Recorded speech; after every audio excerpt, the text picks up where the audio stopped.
business meeting for September 10th to order and invite all to rise and recite the Pledge of Allegiance.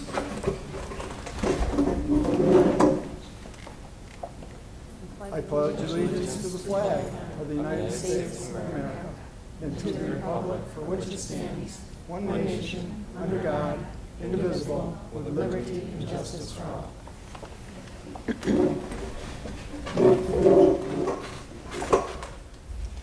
Could I have a motion to approve the August 13th regular or business meeting minutes? I'll make that motion. Chad?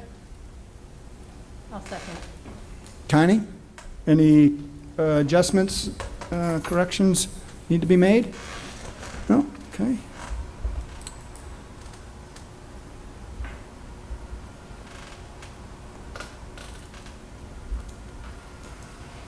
I'm not signed in yet, Harmony. Okay. Sorry. Do you want me to vote for you? Yes, please. It's a yay? Yes. 7 yeas, Jim. Understand. Those minutes are approved 7-0 or 7-0. Could I have a motion to approve the August 27th workshop meeting minutes? I'll make the motion. Dennis? I'll second. Amy?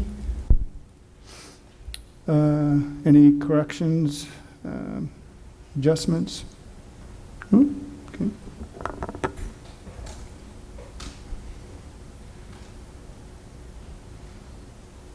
That's a yay for me. No, it hasn't come up yet, or at least It hasn't. should be open. Should it? Everybody else got it? No. No. Well, can we do a, Yeah, we can. All in favor? Aye. Opposed? Abstentions? aye. Those minutes are carried 6-0-1. And could I have a motion to approve this evening's business meeting agenda? I'll make the motion. Connie I'll second. and Chad. Are there any adjustments anyone or additions that anyone would like to make? Okay.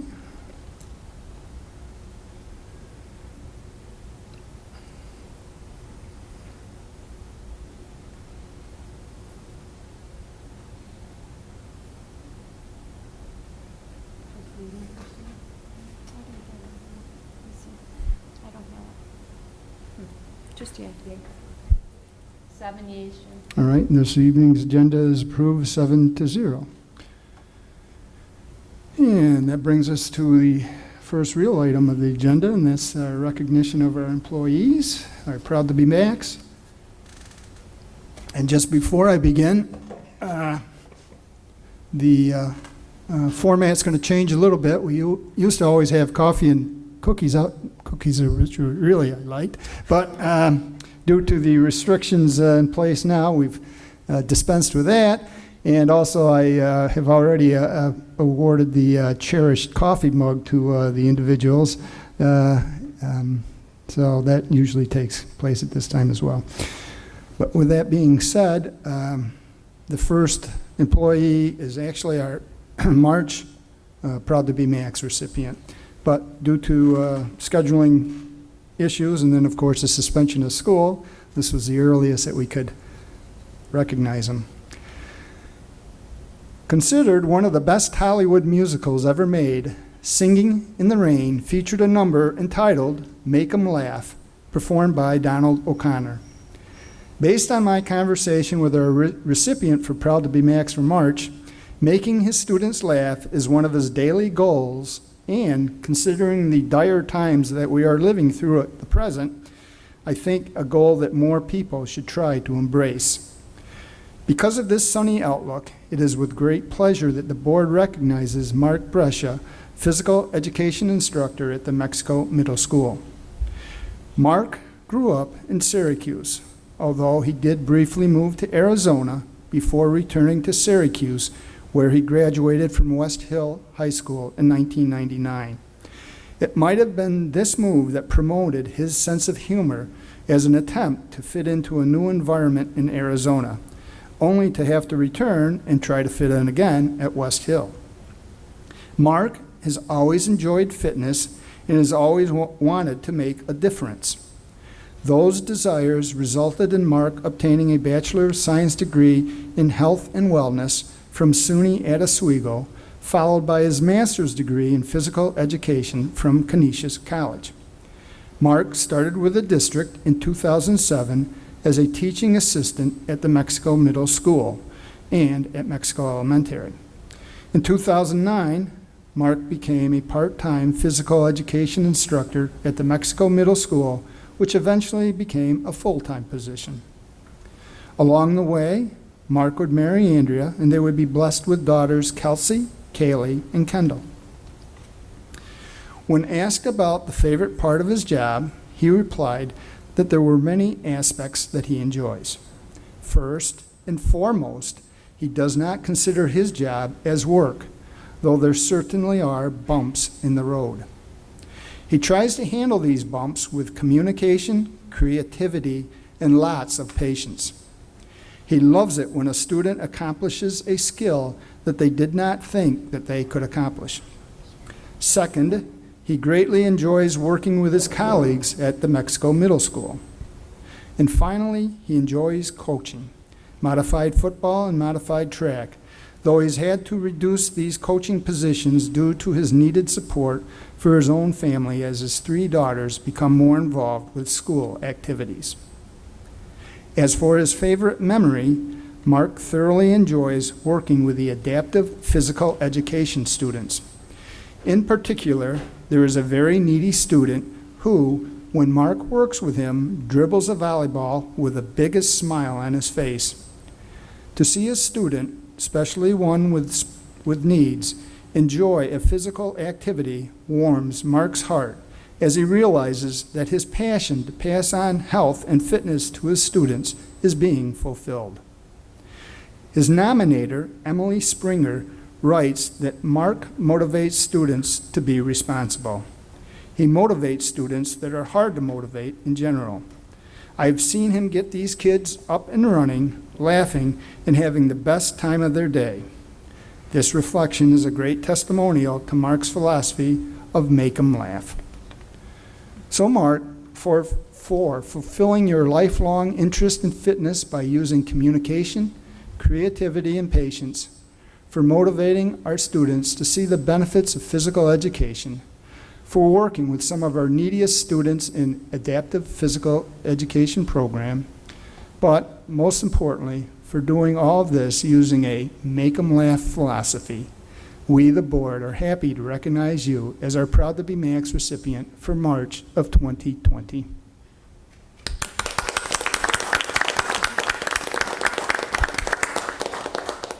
And I asked Mark if he wanted to say a few words, but he's not.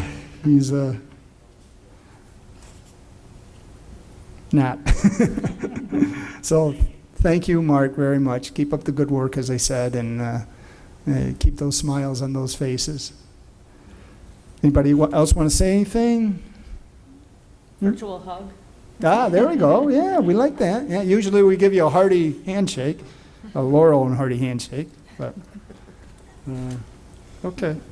Very good. Thanks again, Mark, for coming.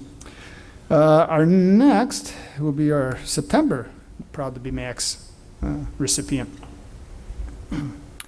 Webster's dictionary definition for the word listen is to hear with thoughtful attention. Based on his nomination in my interview, I think that our Proud to be MACS recipient for September is the perfect example of someone that meets Webster's definition. This listener and our Proud to be MACS recipient is Mexico High School Principal Ryan Lanigan. Ryan grew up in Oswego, graduating from Oswego High School.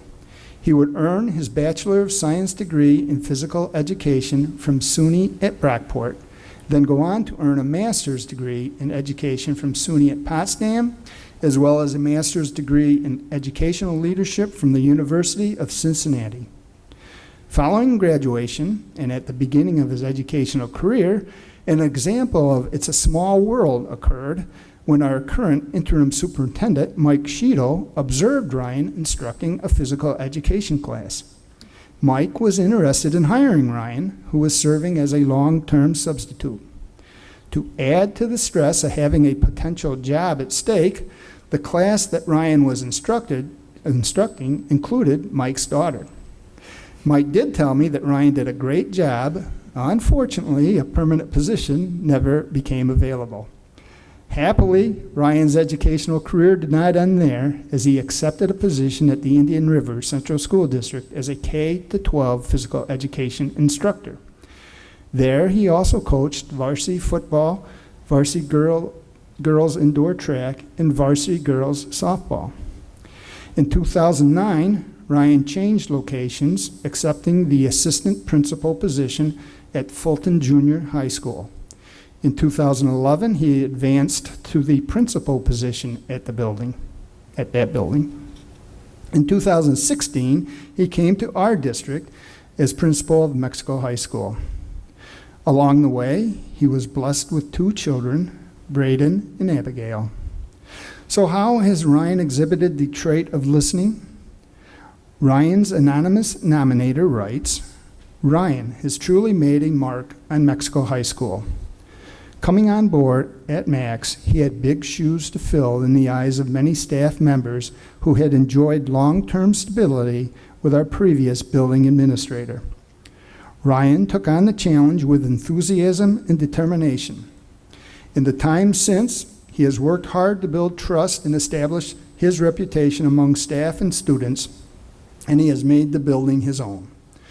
Though it might be difficult to agree with an administrator's decisions 100% of the time, Ryan makes it easy to see his perspective because he is a staunch advocate for what's best for kids.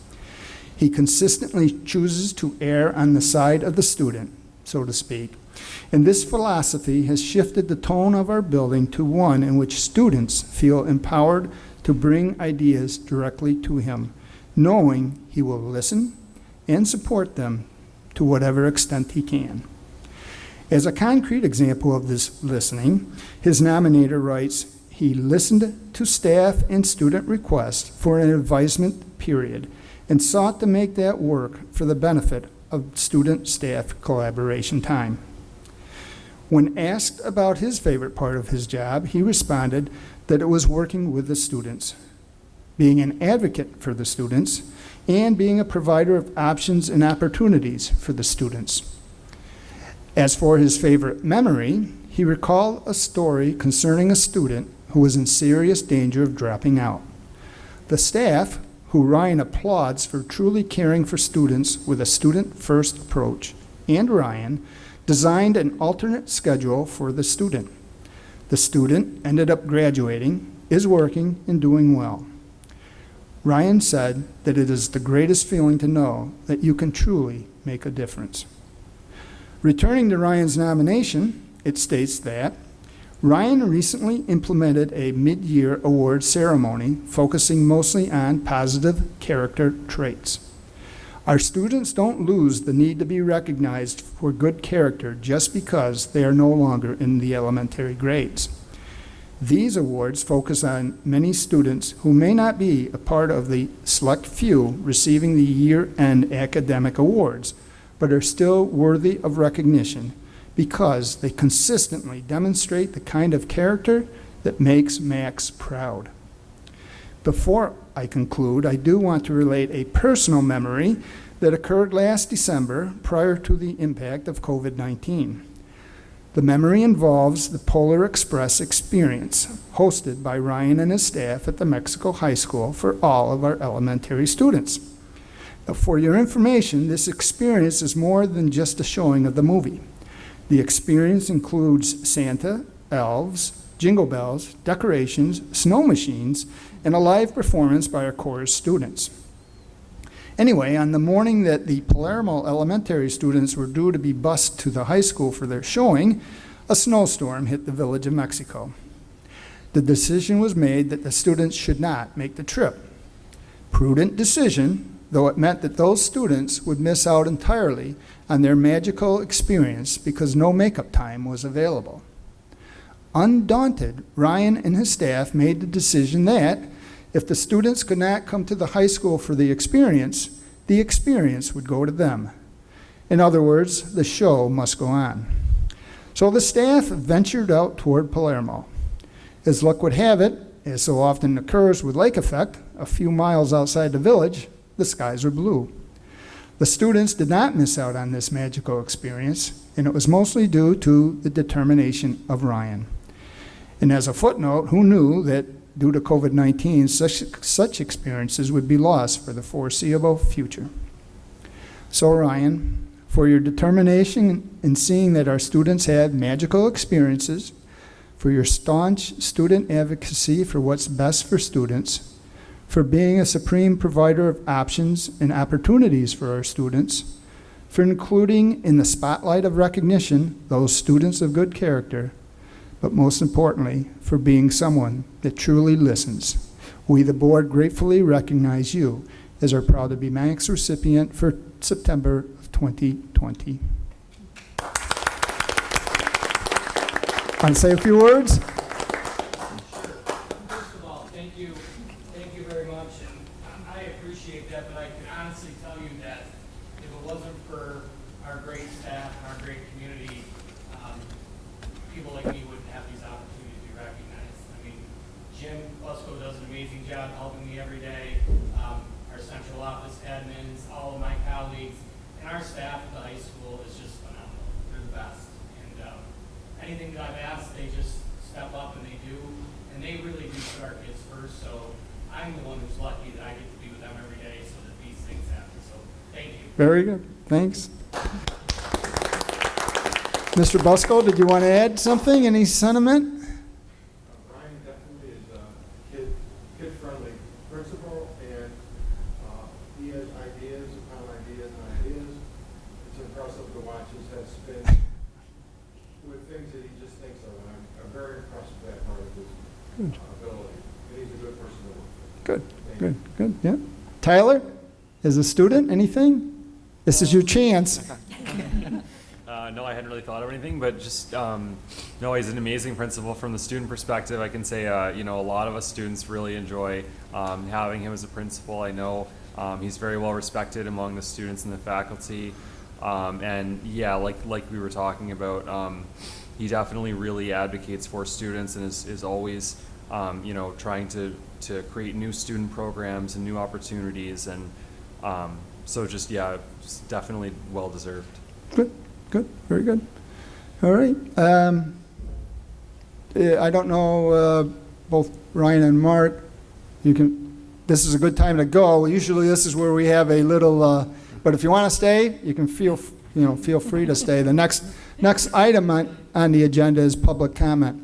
Is there anyone that would like to make a public comment? If not, I'm not going to read the blah, blah, blah, blah, blah. Okay, then we'll continue. That just gained us 20 minutes. Carmen, you can put your paddles away. Oh, did anybody want to add to Ryan? I asked everybody last time. Did anybody else want to say something before he goes? Both Ryan and Mark, remember, you go from being who's who to who's he to who cares in a blink of an eye. So appreciate these moments of recognition while they're there. That's great. I heard that a few years ago. I said, you know what? That's true. Or it could be a she, depending on who's being recognized. But anyway. So we move on now to presentations.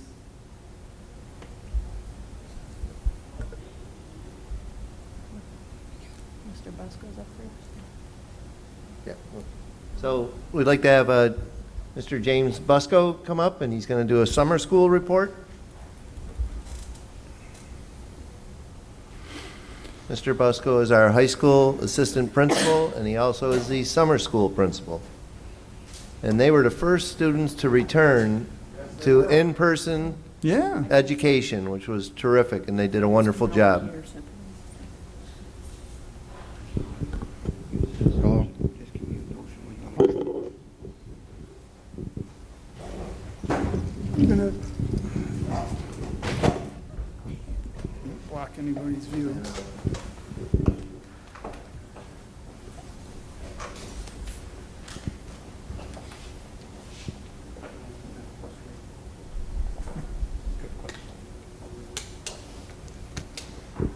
Good morning, or good evening, everybody. It's been a long day. we finally got the direction of the hallway squared away, so. Yes, and this is my presentation. I was a principal of both the Grad Point high school summer school program and the special education K through 12 ESY. Summer school, for the high school, we used the Grad Point program, and it was we are the last ones to use Grad Point. We've now switched to Edgenuity, and we had the task to chase down the kids that didn't pass during the COVID. So Grad Point gives them an opportunity to recover credit. We have the summer school program because it helps prevent regression with our most challenged students. And this year, we had the responsibility to provide a safe learning environment for our most vulnerable students. And I am proud that we made it 6 weeks with no cases and then 2 weeks after. So what we did and what the staff did and the kids did was truly amazing. Like Mr. Sheetal said, they were the first students back in school, and they did a marvelous job, and they loved being back in school, being treated like our teachers treat our kids. So it was great beyond words, and I can't thank you guys enough for letting me do it, because it really was the highlight of my summer. So thank you. So Grad Point, we send out letters to students who failed. We also, this year, we had to have our staff made numerous calls and sent many messages, emails, and such to track down the students. These students were students that really almost disappeared during the COVID, so we had to go search them out, and they did. We also, for the first time, I went after the middle school students to get any 8th grader that failed a foreign language, because I wanted them to have that high school credit to start off their career, because it's a requirement to graduate, so it's very important. Special education, those students are selected during the CSE annual review. And this summer we had 24 students attend. We probably had 32 to 33 that were recommended, but certain parents were concerned and were worried about having their kids be the guinea pigs of starting school, and we were very respectful for that. And we were able to handle some of those students virtually with speech therapy, so they still got some services, they just weren't in the building. So Grad Point, we have a 6-week course. This year we did a little differently. We had a teacher and TA for each 3-week session. The teachers, every staff member was a certified teacher. Many ways of communication with texting, phones, Teams platform. They really worked hard to make this successful this summer.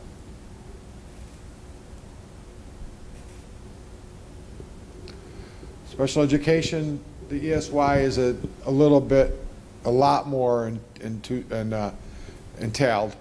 We had we have a huge staff, 21, 22 people there. We had the school nurse, of course, was very popular and very needed, and we were able to have both nurses. We had 2 nurses. One worked Monday, Tuesday, Wednesday, and the other one worked Thursday, Friday. It gave us some flexibility. I really like that, because in case one of them went down or got sick, I would be easy person to get a sub. And we had the TAs and the social worker and the speech pathologist or the speech therapist, and again, she did a lot of remote speech therapy this summer, so she worked very hard. Activities, normally we go on field trips every Wednesday, we go swimming every Tuesday, Thursday, and not to be the case this summer. So Mr. Lighthall set up sprinkler systems on the football field, so we went out every Tuesday, Thursday, and the kids enjoyed the sprinkler system. We used the water faucet that comes off of that comes inside the football field. That was very interesting and useful, because the water was turned off for part of the summer in the bathrooms. They took walks every Monday, Wednesday, Friday. They walked the track. We had one of our staff is a yoga instructor, so a number of kids did yoga instead of taking the walks. We did hallway bowling, and that was probably the most fun I've seen the kids have. Again, we did it safely, where when the ball came down, one of our staff, after it fell, they picked up the ball, wiped it down with the cleaning supplies, let it sit for how many seconds or minutes it had to be, then we would start with another ball. So that was great. With the heat this summer, we had to spend a little bit more time inside in the afternoon, and so with the beautiful auditorium at the high school and the nice air conditioner was running very nice, they were able to watch different movies if they wanted to do that. Individually wrapped snacks and ice cream novelties. I became the ice cream man, which I was very happy to be called that name. It was very, I took it as a compliment. It was very nice. And yeah, that too. But the kids loved it. They loved it. And we made it work even though we didn't have the fun. We had fun in the school. The last thing that was very interesting was Mr. McGiff taught the kids how to build little boats out of paper and wood, like popsicle sticks and such. And they floated them down the stream, and they tested the buoyancy, and then they raced who won the thing. So a very eventful, happy summer for all. Part of the safety thing was we did meals. They were provided to all students, and they were eaten in the classroom only. Okay. So here's some pictures. There's Aaron and Carolyn with the gloves and the thing. There's one of our students with the bowling. There's two happy teacher aide and a student, and there's a couple kids that were doing some independent computer work.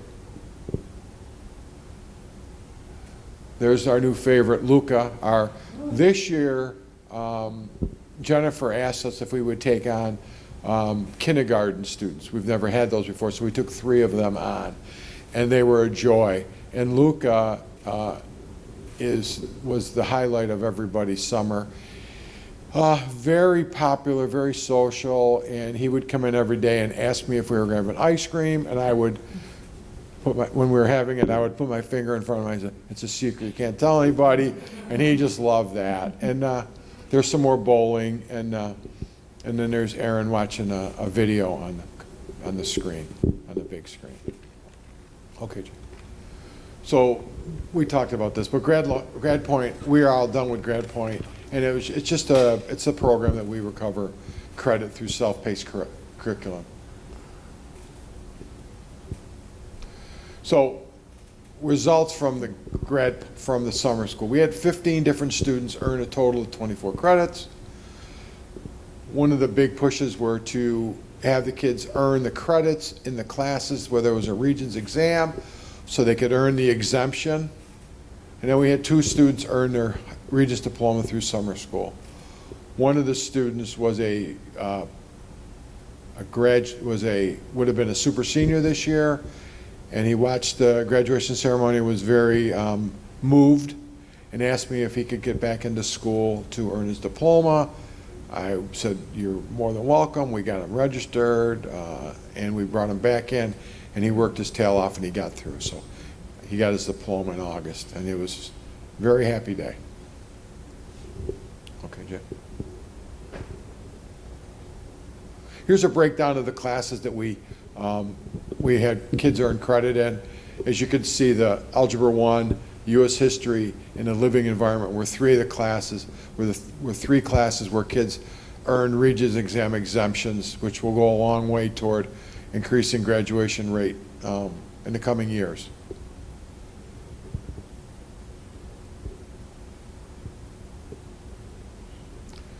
I just want to thank everybody. The teachers and teaching assistants did a wonderful job.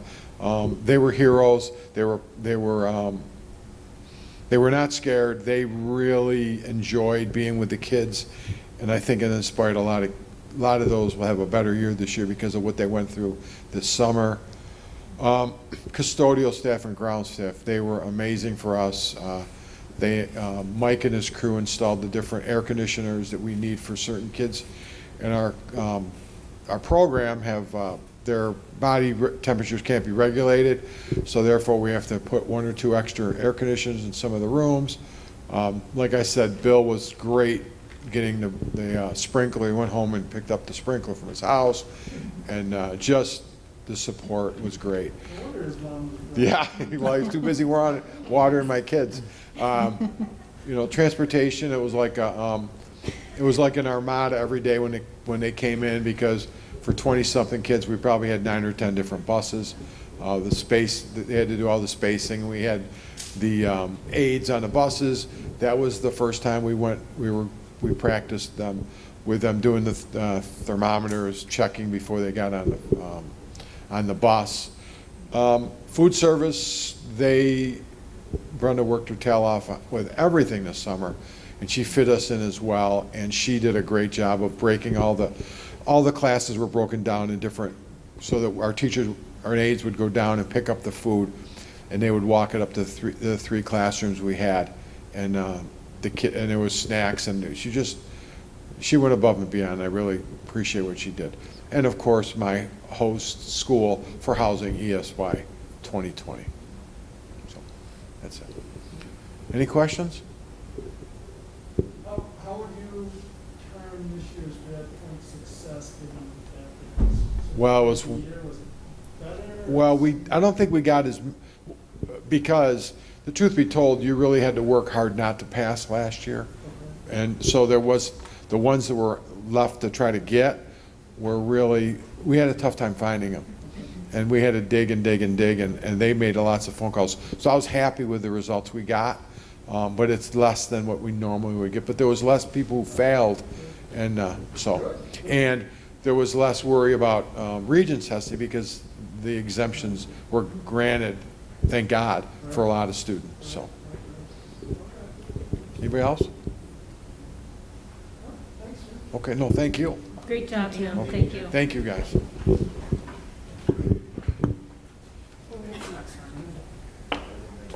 Enrollment update. Is there going to be a presentation? Oh, no, Siri wants me. Oh, here we go. Okay. Mike, enrollment update? Oh. So enrollment update. We will have Colleen Root, our Assistant Superintendent for Curriculum Instruction. Everybody has the document I gave you? Yes. Okay. So I wanted to start by just orienting everyone to what each of these sheets includes. So the first is more of the big picture view of enrollment in the district. It goes through by building, by grade level. It includes BOCES, and gives you a side-by-side view of last year's enrollment and this year's enrollment by grade level. And building. So I want to give you a minute just to take a look through that to see if you have any questions. I do want to share, you see on the top the date 9/8/20. I pulled this data on that date, so you'll see there's a document to come where if you're like me and you compare the numbers, some of the things don't match, but if you deal with data in a school, dependent on the date you pull it, numbers do change. So I did want you to know that it isn't an inaccuracy. It is simply that the data was different today when I pulled part of it for tonight. So take a minute to just look through that.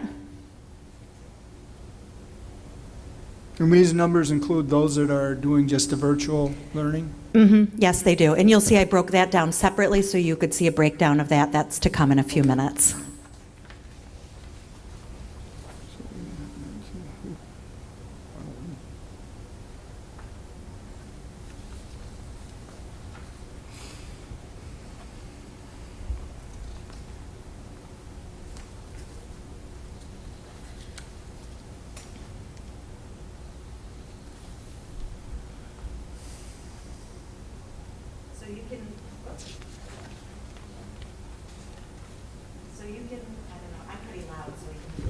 I'm pretty loud.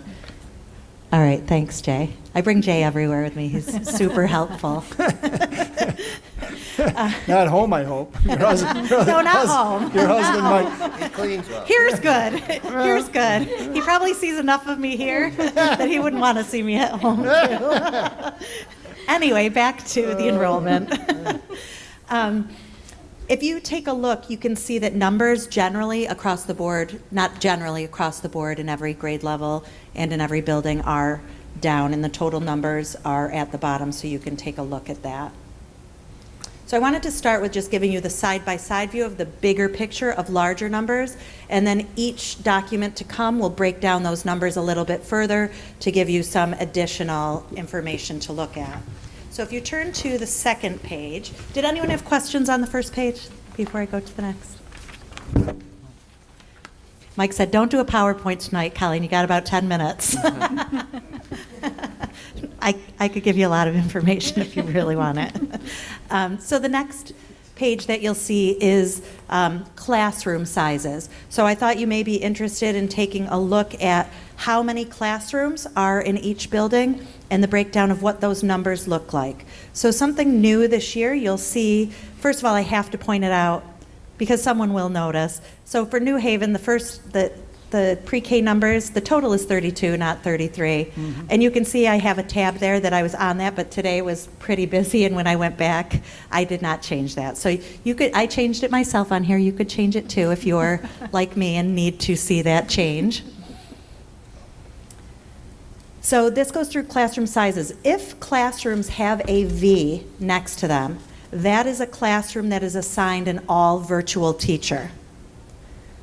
So primarily, you're going to see that in the elementary buildings, because in the middle and high school, the numbers are, with all the courses that are offered, it's really not possible to assign an all-virtual teacher. So the V is for all virtual teachers. And the way the elementary buildings did that, they either did talk to their teachers, and teachers talked between each other, and somebody decided, yes, I'm comfortable with that. I would rather be the virtual teacher. So principals did reach out to their staff for people to identify and decide within the grade level who would be most comfortable with that. Just so you know that piece as well.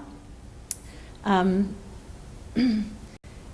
then for the middle school, one other thing you should know. So in some buildings too, there are, if you look at fourth grade in, it was going to be in New Haven, and there's a cursor there, so I apologize for that.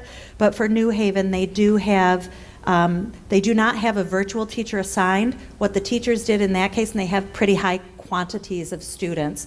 So what they did is they involved an RTI teacher, and between the three of them, they're each teaching, one person is teaching skills, one person is teaching listening and learning, and one person is teaching math in just that 40-minute section, that hour-long section, it's hour-long in the elementaries, that 1 hour-long section to those students. So they were able to do that they have their own kids, but then for the virtual cohort, for the C cohort, they're breaking it down that way.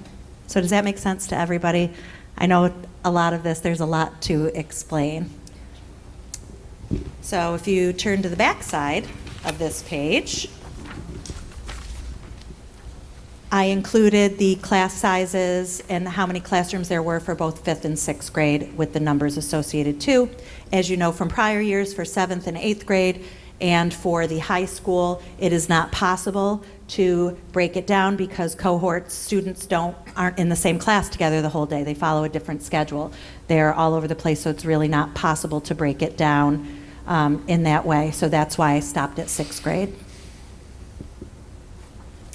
Any questions on this enrollment document? I only have one more for you. So Colleen? Yep. On the 2nd grade New Haven, there's no virtual, is that true, or is it just not signified there? For 2nd grade New Haven, I'm trying to remember off the top of my head because there's a lot of classrooms to remember. They do have a virtual teacher. I'm not sure. I think it's one of the 16 that's identified there. I did talk to Jen today, and it was just 4th grade that did not have. Okay. Mm-hmm. Great question. Thank you. Darlene?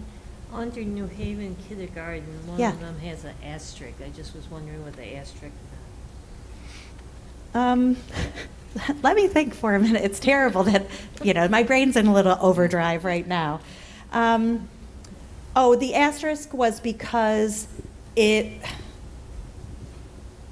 17 and 14. I'm going to give it a minute, and it's going to come back to me, and then I will tell you that. And if I don't remember, I'll email it to everybody what the asterisk was for that. It was something important. That's the reason you put one. The meeting's going to go on for a while, so I'm sure Yeah, it'll come to you time. by the end of the meeting. Exactly. Any other questions on this? Okay. And the final page. Eileen, good thing you're not playing Jeopardy here. Oh my goodness, I would not win, Jim. I would it would be atrocious today. If anybody's ever seen that episode of Seinfeld, I don't know if anyone watches Seinfeld, where Elaine is all disheveled and looks sort of like this. That's what's going on with me today. So if you're a Seinfeld fan, you get the reference. You're supposed to say it was windy outside when you came in. I've been inside all day. Ah, darn, okay. So the final document that you have is so that you could see by grade level and building the different cohorts and how those numbers look. So just to refresh your memory a little bit, because there's lots of cohort information. So the A cohort are students that attend school in person on Monday and Tuesday and are virtual on Thursday and Friday. The B cohort is the opposite of that, Thursday and Friday in person, and then Monday and Tuesday they are virtual. The C cohort are all virtual students. So when you look through those numbers, you can get a good idea of one of the things we really had to plan for and work hard around is what do you do with kids that are all virtual when you want them to have teacher-led instruction? Because, we heard that message loud and clear from our families that that was something they really wanted students to have access to. So that's our C cohort. The D cohort are our self-contained special education students. And then the E cohort is only at the high school, and the reason for that is because they are our city kids.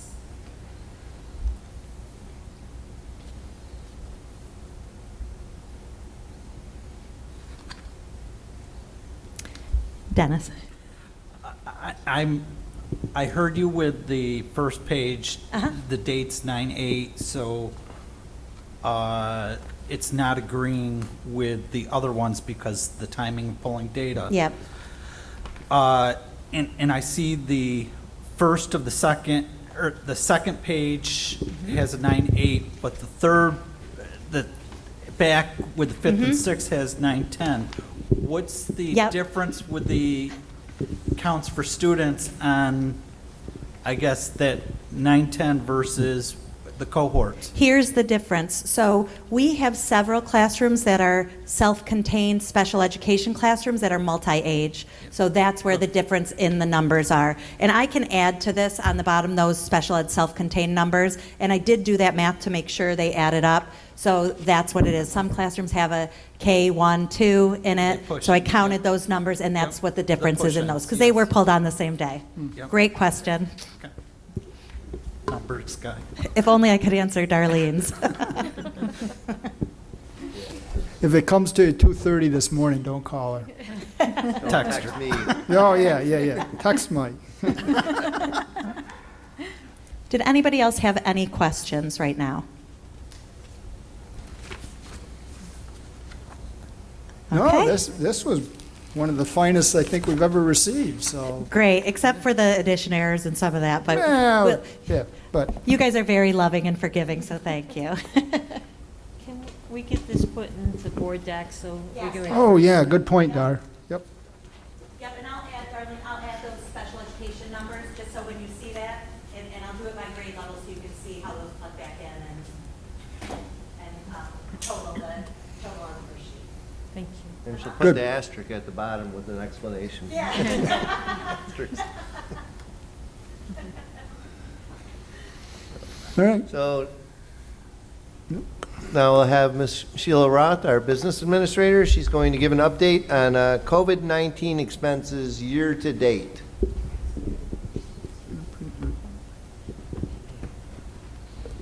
Hi, everyone. Good evening. Is this definitely on? Yes. I can't tell, and I'm Yes, usually I- low tech. Very Awesome, close, thank you. yeah. Okay, so just wanted to go through a summary of all of the COVID expenses that we've had so far this year. We've made a lot of additional purchases, things we wouldn't normally have to buy, and obviously the back-to-school list this year looked a whole lot different than it has in years past. So just wanted to give you an idea of where the totals were. So first, in the area of PPE, we have a little over $96,000, and that included all kinds of masks. We got the reusable masks, the clear masks, the disposable masks, and the what ended up being non-medical N95 masks.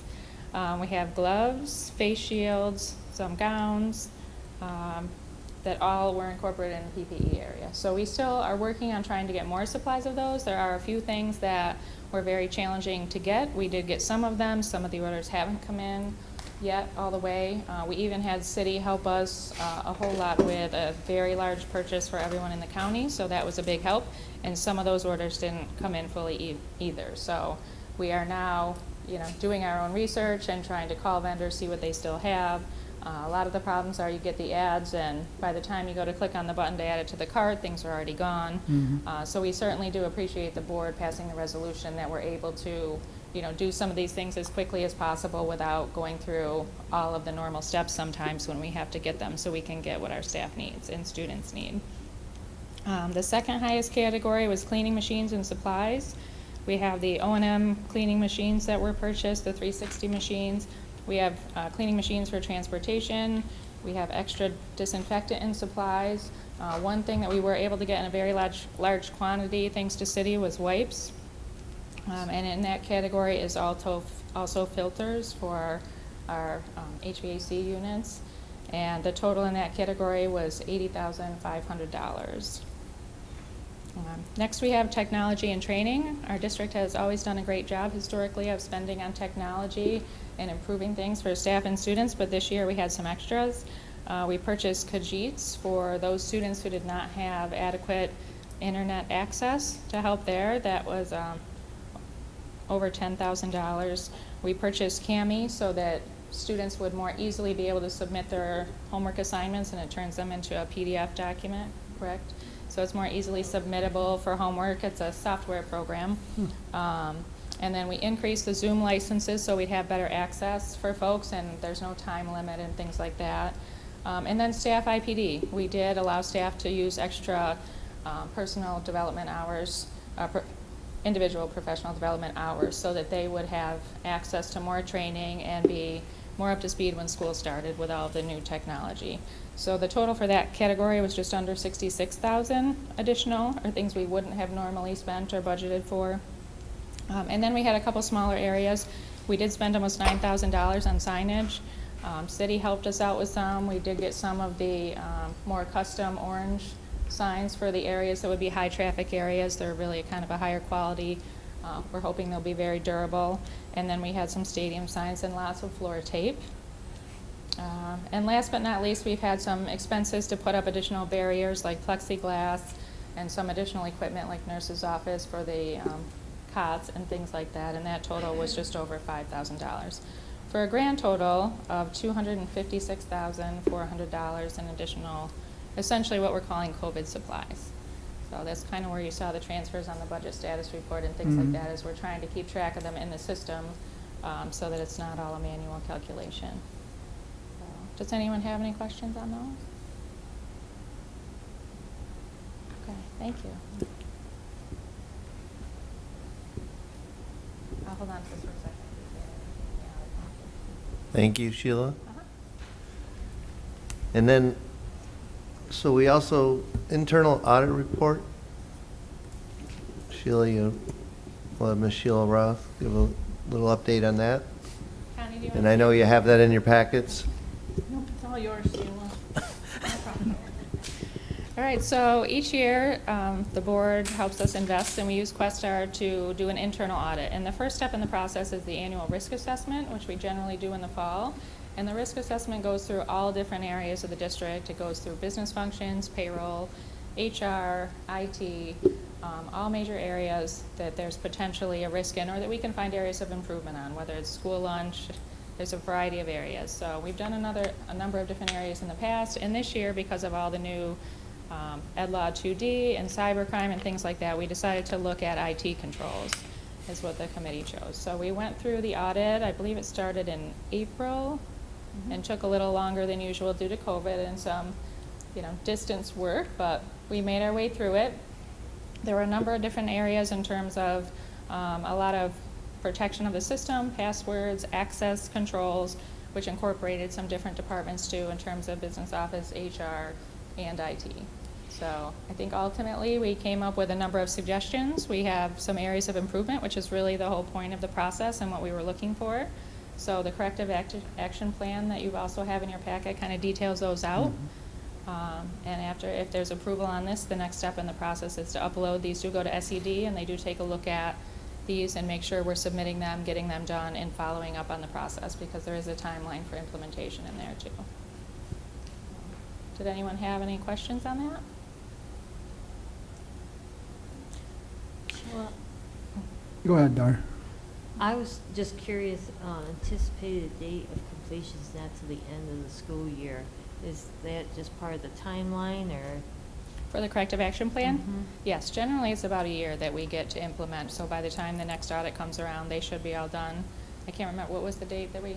June 30th, 2021. It just seemed like Yeah. a long period of time to make corrections. Yeah, we're implementing, and I think we'll be done well before that now. I mean, a lot of them we've already corrected and implemented for, and then there's a few of them that take a little longer. But generally we get, just in terms of SED and what they check on and follow up on, we want to make sure we have time to get everything in there.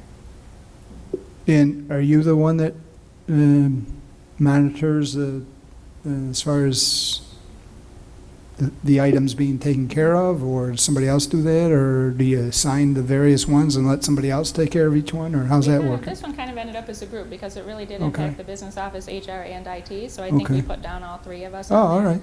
And we'll work together, because a number of them, in terms of access controls and things like that, there has to be a lot of communication. So, Okay. Yep, we'll work together on it.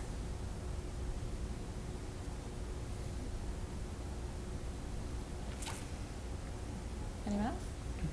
No, All right, thank you. thank you. Thank you, Sheila. The committee appreciates all the work you put into that, Sheila. Thank you. And Colleen. I know you put a lot into it, too.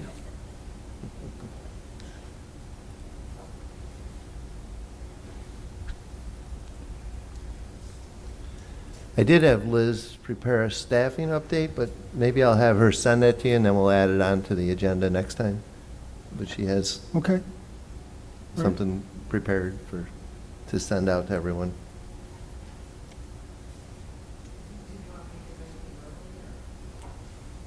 Would you like to ever give something verbally? Yes. Yeah, okay, Liz, yes. So Miss Liz DeCosmo, who is our Assistant Superintendent for Teaching and Learning, will give us staffing update. Okay, so, is it on? Oh, thank you. So. He's a full service. Yeah. I You know. want- Maybe you could, if you want to come home tonight, you can come home. No. Holy smokes, I can see the headlines now. This is Just kidding. It'll Yes, be just kidding. regular Peyton Place here. Oh, my goodness. So we thought we were done with hiring everybody, but we had some things creep up, as they tend to do in the area of personnel. So as you know, there's a resignation coming tonight. So we filled that position with one of our current folks in the World Languages Department, and so now we have a .5 World Languages position that will be advertising for and open, plus the department coordinator. So, and then as far as I think since the last time we spoke, since the last meeting, I think we didn't have too many new developments, but we do have, of course, in the area of special education, we have students who moved in who do need IEP required one-on-one TAs that we will be hiring for. So at this point, we still need 3 teacher aides and 2 TAs that we need to hire for. So fortunately, we were able to call back some of the folks from our preferred eligibility list that we had laid off in the spring from the TA list, and that was great because we brought back, well, we offered it to 3 people. 2, unfortunately, had already taken other positions. And 1 did accept, and she was thrilled to come back. And then, of course, they'll stay, the 2 folks that weren't able to come back will stay on the preferred eligibility list for 7 years, and then we'll call them if we ever have layoffs again or need to call people back. And I'm trying to think if there's anything else, anybody else that we've hired since the last time we had a meeting. I don't believe so. Does anybody have any questions? I have, the chart, which I will absolutely be more than happy to put in to board docs for our next meeting. And we hopefully, everything at that point should be settled. Let's hope. Did we have anybody interested in the special clubs account for the middle school? We had the resignation a while back, Yes. but I know the reports aren't there, so I'm just wondering what we're going to do. So we don't have anybody. Nobody applied. We That's posted. kind of what I thought. Nobody applied. So the person who was in that position before has offered to kind of take care of business until, and we're going to repost it and see if somebody is interested now, hopefully. But yes, you're correct. That is not filled, and we don't have any interest at this time.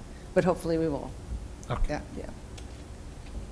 Yes, Star. Liz, with the retirement of the French, and I assuming that we're taking the half-time position, making her full-time at the high school. Correct. How are we covering French at the middle school? We have a sub in there for now. We're posting for it. We wanted to accept the retirement tonight first. Move everything over so the way it works, because the person who's going to be offered the full-time position was on the PEL list, the preferred eligibility list, because we did cut her to half-time. So she automatically can come back, right? And then we will post for her position once we get her resignation, which we assume will come tomorrow, based on tonight's retirement. Yeah. I guess my concern is it seems like it would be a difficult sub-position unless you've got somebody. We have somebody already in there who has committed for 30 days. Yes. And they're, Knows French. they're certified. Yes. They covered the maternity leave last year. Exactly, Dennis. My daughter's got the French teacher, so. Yeah. I never know if I'm concerned allowed about to. how we were covering. Yeah, I never know if I'm allowed to say names in public session, but Dennis knows exactly. Yeah, she covered Yes. for the maternity leave last year. She is certified in French, and she is committed to 30 days for now. Yeah. Thank Yeah. you. Yes, absolutely. Anything else? Okay, thank you. Thanks. Thank you. Thanks, Jay.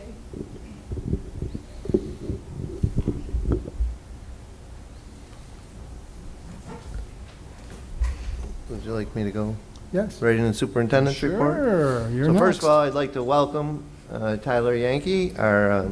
He's our Student Board of Education member. And, welcome, Tyler. We're glad to have you here, and look forward to getting to know you over the next couple of months.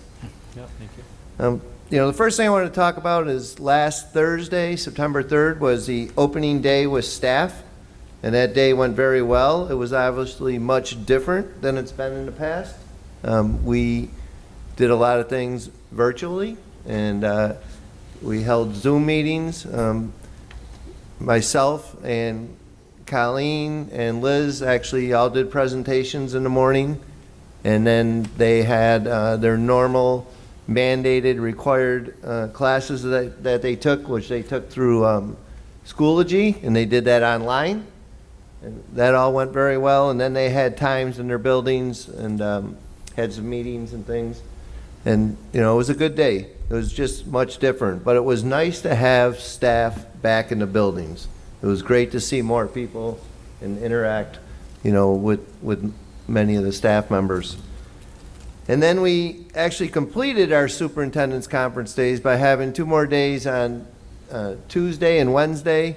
Over those 3 days, I actually got to all 5 buildings, walked around the buildings with the principals, and was introduced to, I met most of the staff members, and that was really nice.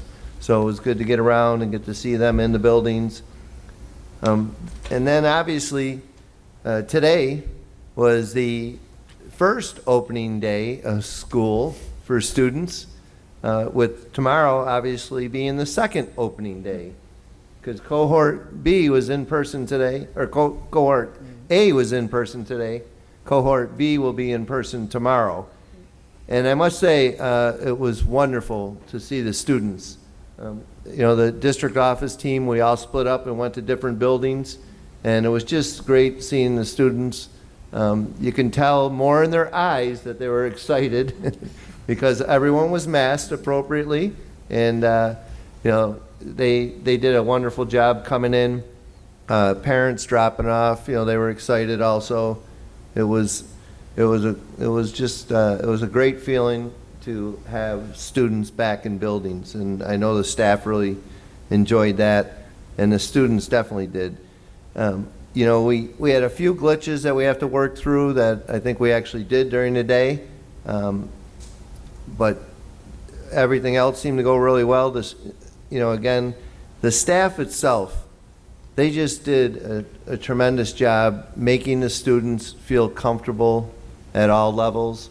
And all of our staff in preparation, and I'm talking staff in every department. The buildings look terrific, buildings and grounds, O&M did a wonderful job. Transportation, a whole new adjustment. Drivers driving masked, having one individual per seat unless there was more, in a household they could sit together. Food service, was prepared and doing well. But every single department, did a tremendous job. And, they really should be commended for their dedication and their diligence in preparing for this monumental day. It's so different than any other year. And, they're doing many extraordinary things in extraordinary times. Really are. And again, they should be commended. I keep up the great work to the staff. So I'd like to thank them personally and from the district office, and I know from the Board of Education. So the next thing, the Tiger Traditions newsletter, has that hit mailboxes yet? It should be coming here in the next week. Wasn't as of yesterday. Yeah, so it should Might have be. been there today. It was supposed to come out sometime this week, so I'm hoping that'll hit mailboxes very soon. Obviously, it's going to have the many mandated notifications required by the New York State Education Department, and my opening day staff letter will be in there, and letter to the community and everything. So that will be coming very soon. Another piece of news is the New York State Public High School Athletic Association has announced that, the fall date, date for fall sports is going to be September 21st. But they did announce that there will be no football, no volleyball, no cheerleading in the fall. And in fact, all the high-risk sports, they're looking to move to March 1st. So any collision or contact or real close contact in some of the inside sports are going to be moved to March 1st right now. And that's ever changing, things could change in the next week or so. Section 3 put out a survey to all the school districts across the entire section asking if they were actually going to even hold fall sports, if they were offered or not. So they're waiting to see, and I know there's already schools, and you may have seen it, that have announced that they are not going to hold fall sports. They're not going to start up. So at this time, we're hoping that they do. And so more to come with that information. Now that school's in session, we changed the times for the track. The track is open in the mornings from 5 to 7 a.m. And then we need to clear it out, and because physical education classes can start out there. I don't know if that's my mic making that noise, but they can start out there at 7:30 a.m. or shortly after. The evenings right now, the track is open 4 p.m. to 8 p.m. Once fall sports start, the track will not be open to the public in the evenings. So we will have athletic teams out there practicing. A few little COVID updates. I wanted to just bring up a few things, and I know this is all in our reopening plans and under contact tracing and under the COVID pull down tab. But if either staff or students show any symptoms of COVID-19 during a school day and are dismissed from school or asked to leave, or the nurse, if it's a student, the parent will have to come and get them, they must have a negative COVID test before they may return. So, and that's from the Department of Health. So could that change? Yes, but right now, any one of the symptoms that are listed under COVID, if they experience them, again, they have to have a negative COVID test, they'll need a provider note, and a symptom resolution to return to school. If they have a chronic medical condition that is on file with the school nurse via a doctor's note, and the symptoms are associated with that chronic medical condition, then they do not have to be tested if the nurse determines that that's the symptoms they're displaying. So that's for staff members also. So it's all, again, it's on our testing and contact tracing protocol. It's on the website. And we have to refer all suspected cases to the Oswego County Health Department. It also now appears that, just some other information, and this is new, this is last week, and this seems to be changing. A lot of things, we keep using the word fluid, but they said that a positive case in a classroom that is anywhere, if there's children in that class or a teacher, and it lasts anywhere from the student who was positive was in there, and anyone associated or around them or directly in contact in the classroom from 40 minutes to an hour of time together will lead to the entire classroom of students and staff being quarantined for 14 days. So there's not necessarily automatic testing for everyone, but there is that quarantine period. So that's something that, it's been ever changing, and it still could, but there will not be a building shut down. It would just be classroom, and or with the contact tracing, the Department of Health will ask the school for information. So if it's a student or a staff member and they've had close contact and been in a closed area, again, for that 40 minutes to an hour, any one of those individuals, again, would be quarantined. So any questions on that? I have a question. Yes. So, if that occurs, will our teachers work remotely from home? Or will they, I imagine they're not going to have to use their sick time because they're being forced to quarantine, but will they be continuing to work from home? I imagine we would have, because if the A cohort is the one that's sent home in an elementary school, the B cohort will still be coming in later, so I imagine we're going to need to have a substitute, a human, but that person may not be able to teach, but the teacher, I'm assuming, could still teach from home? It would depend on the teacher's health and condition and if they were capable, but yes, I think, that would be one of the options when we would look to do that if possible. What about in the high school where students are switching classes and it seems like a little bit messier, a little more dicey there? It definitely could be. It definitely could be. There's a little more, contact, and then you got to try to figure out who, which students were with that student and how long, right? Right. We're hoping to keep it at 0. Great plan. And not have to worry about any of this. Great plan. Always good to have a plan B, though. But we have to be prepared. And again, anything we do will come from the Department of Health, and they're going to give us guidance and tell us, what groups would need to be quarantined if they needed to be. And then they would help make the contacts. They would actually make the contact. Right. We would just be giving them the names. I just wanted to make sure our staff was aware if they would be required to work from home while they're quarantining or not. And I know it does depend on their health, but as long as they're healthy, I would imagine they're going to be required to work from home. Yeah, I think Zoom out from their home to their dining room to.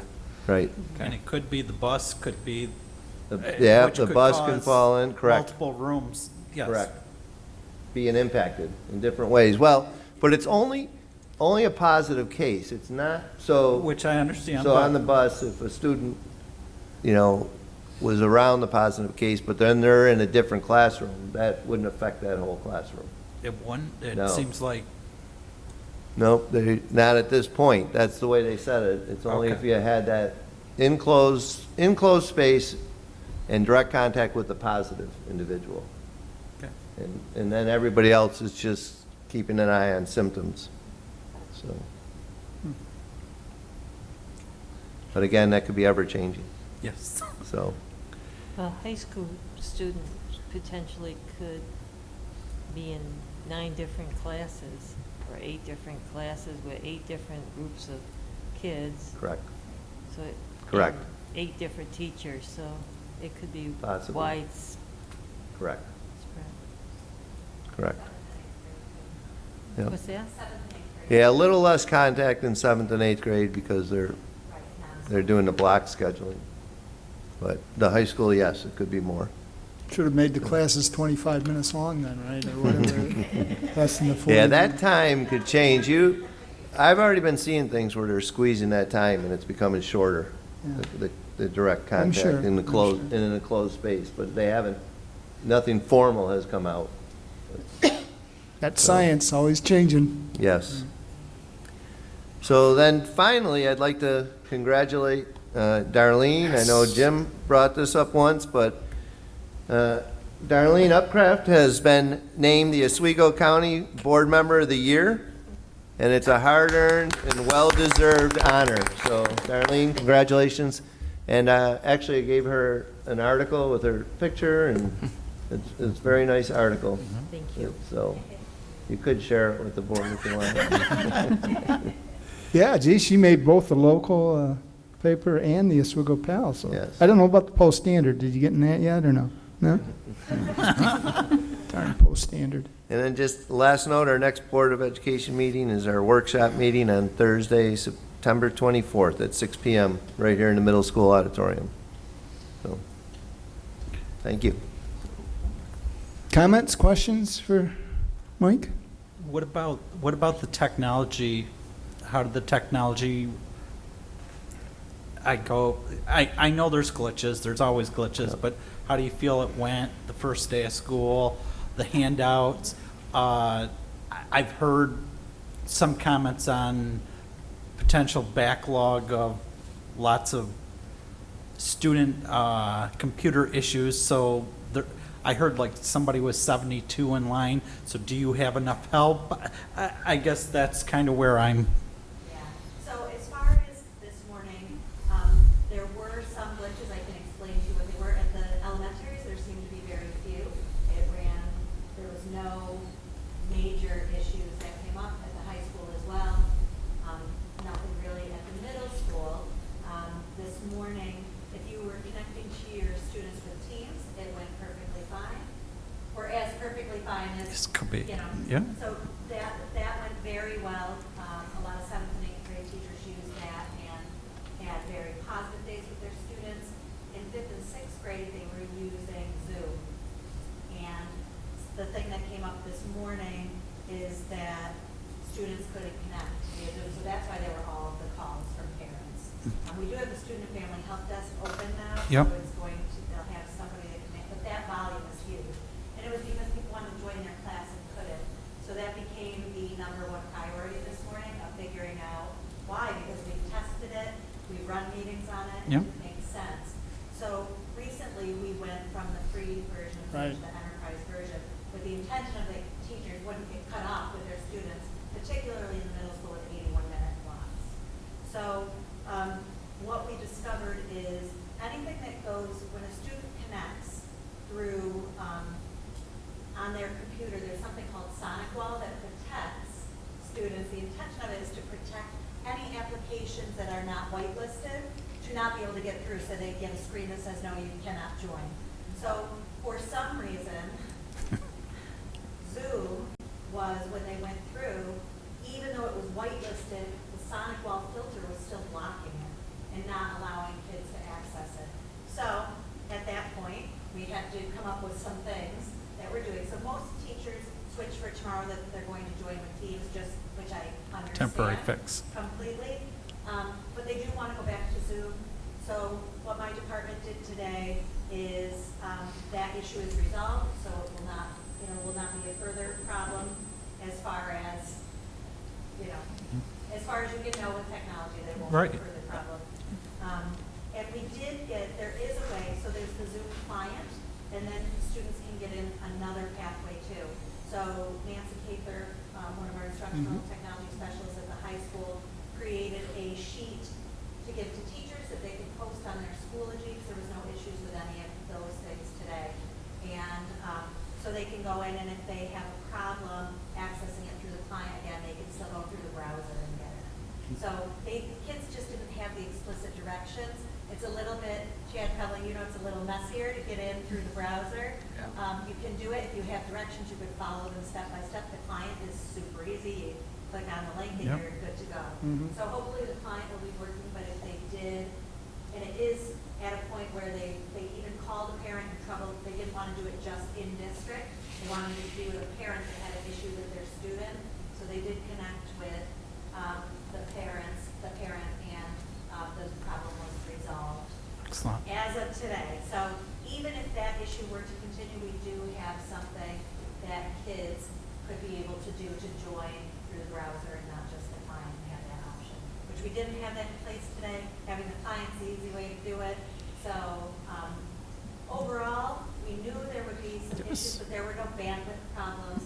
There were some glitches with Smart Share and that, but anybody that came to us, if they did have a significant issue, and there was only one person that came to me with that, my team is on it tomorrow. I'm going to be in the classroom with that teacher in the morning to just provide support till she gets her feet under her and is more comfortable with the new way of doing it. Some teachers, it was an easier, easier go of it, but for teachers that really had trouble, I'm definitely understanding and empathetic to that. It is a challenge right now for teachers and going about a really new way that you're not accustomed to doing it. It is really hard, and I think when a problem occurs and you keep having different issues, I think that anxiety level really raises, and it kind of incapacitates you to be able to manage the situation. So that individual, we're getting some support with multiple people, including myself, tomorrow morning, just to help through those and scaffold that learning for one of our teachers as well. Excellent. Thank you. Can I say one other thing? No, one more thing. One more thing. For the Kajit hotspots too. Yeah. So there is an application that is posted. I did it through Microsoft Forms on the website. So I need to vet those because there's a limited quantity, but we certainly want to provide them for families. Brad tomorrow is coming over to work with Stacy at the district office, we're tagging them today. We just have them in. And so they will be available to students. There's a contract that parents sign, which just has all the things that need to be in there because it is a district-owned device that's going out. But people who are struggling with internet will have that ability to get that. And that should be by Monday that those are out. I'd like to say tomorrow, but Brad needs to work with Stacy, and today he was busy. Right. How many of those devices did we get? 40. That's all. They're very 40. I know they're. The deal we got through the RIC, usually it would be $26,000. Yeah, I remember. 1 year. Yeah, that's why I was finding it incredible, because I thought I heard the superintendent, or the Syracuse City superintendent, talking about how they were providing for all their kids. I'm thinking, I couldn't imagine the price. They probably got like Lockheed Martin did for Liverpool. They provided that. Right. If somebody provides your district with it, it's a lot. Right. We weren't going to be able to even get 40 at $26,000. Right. So through the RIC being able to get it for 10, it supported us that we could get 40 instead of 20. Wow. So hopefully that's going to help some of our families and close that equity gap for some of our folks. Colleen, do we know how many people are applying for them? I mean, do we have a higher need than the 40? Yeah. So far, there's been 9 families with significant circumstances that warrant it. Because it has to be someone, it can't be that you're going to drop your internet that you have right now to get it, because we can't sustain that. Oh, right. There has to be some sort of a vetting process. So that's what I'm looking for. I honestly did not have a minute to look through it today at all, with everything that has went on with the opening day with kids today. But that certainly will be one of the first things I do tomorrow. And I'm going to personally call those families and tell them the process of coming into the DO and how that will work. Thank you. And I just remembered what the asterisk is. Well, I remember- Not bad, Colleen, not bad. It's not even 7:30. I know, when you're 50, it comes back. Oh, don't say you're. Oh, yeah, yes, it is. Wait till you get to be 60, it doesn't come back. So. That's what happens. So when I was looking at New Haven here on the sheet with the cohorts, so they have 8 in cohort C. So teachers in kindergarten aren't going to have students just join their lesson. That's way too much for those, our youngest learners, to be able to do. So they have somebody coming in to cover for the 3 content areas for those students, for the 2 ELA, the listening and learning and skills, and math. So both, there's only one asterisk, is it both classes or? Yeah, it is, it is. Okay. It's for both, it's for that C cohort. And I was going to make a note on the side, but time got away from me this afternoon because I had to go back to the middle school and visit my friends there to apologize for any undue stress they were under. Fortunately, Kevin, they forgive me. Most, I think. Hey, donuts usually do wonders too. You know, step by Dunkin' Donuts tomorrow. Okay, I'm done now. Colleen, for the provided internet, Yes. can one unit do multiple children in the same household? Yep, and they Okay. are. Yeah, They do have settings that are on them already, like from 11 p.m. to 6 in the morning. You can't, the kids are not going to be able to access Right. it because Ah. it's a time that no good could occur. Yep. Nothing. Potentially. Yeah. And, Okay, good. Yeah. Safeguards. Yeah. yeah, so there's, Okay. and there's all protections with security Sure. features that are on there too. And Brad was just taking a look to see. So the download speed and everything's fine for, I'm not gonna, somebody that has 4 children to be able to do all at once? It should, in theory. Okay, I know in theory, I'm, And we'll have to see.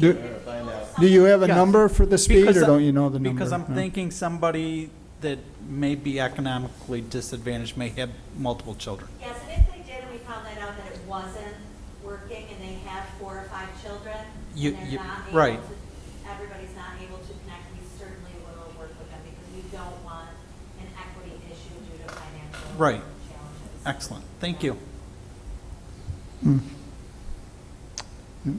Well, let's see, any other questions?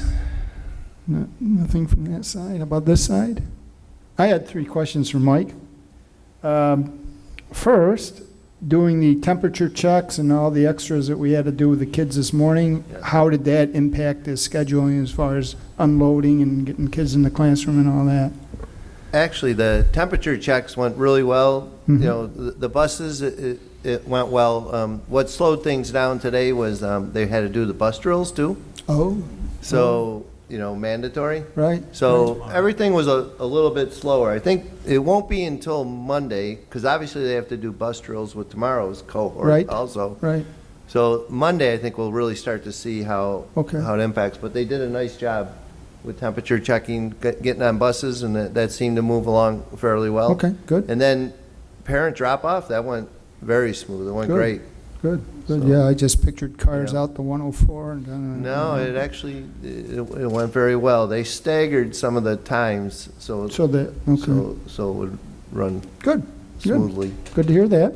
I didn't know if you wanted to mention, because I thought this was kind of hidden in the sports guidelines or whatever, but it sounds like the soccer players are going to have to wear masks while they're playing, and I don't know how many parents or soccer players know that, but that's, Andy Gates has been getting that information out to okay, to parents, students, and coaches, obviously. Yes, they do Okay. have to wear masks if they cannot maintain 6 feet of social distancing, which obviously they cannot. In I wouldn't think, but I'm not, In a soccer ma- player, but. right. And then finally, the governor's dream dashboard that he came out with the other day, it kind of implied that the school districts were going to be doing COVID testing and then putting that number into the dashboard. But did you want to clarify how that's working? Or? Yeah, so, the governor, first of all, Harmony and I sat through a webinar today. That must have been which gripping. It really was. What we did find out, which is really good news, is when we looked at the dashboard, I didn't sit through the webinar on Tuesday because the hour notice that they gave us, Right. I missed that email until after the fact, which I think most superintendents also did. So they offered another webinar today at 3, and they gave us 24 hours notice, which was pretty good. Yeah. So, and actually, this all just came out on Tuesday. Right. Right. It was released.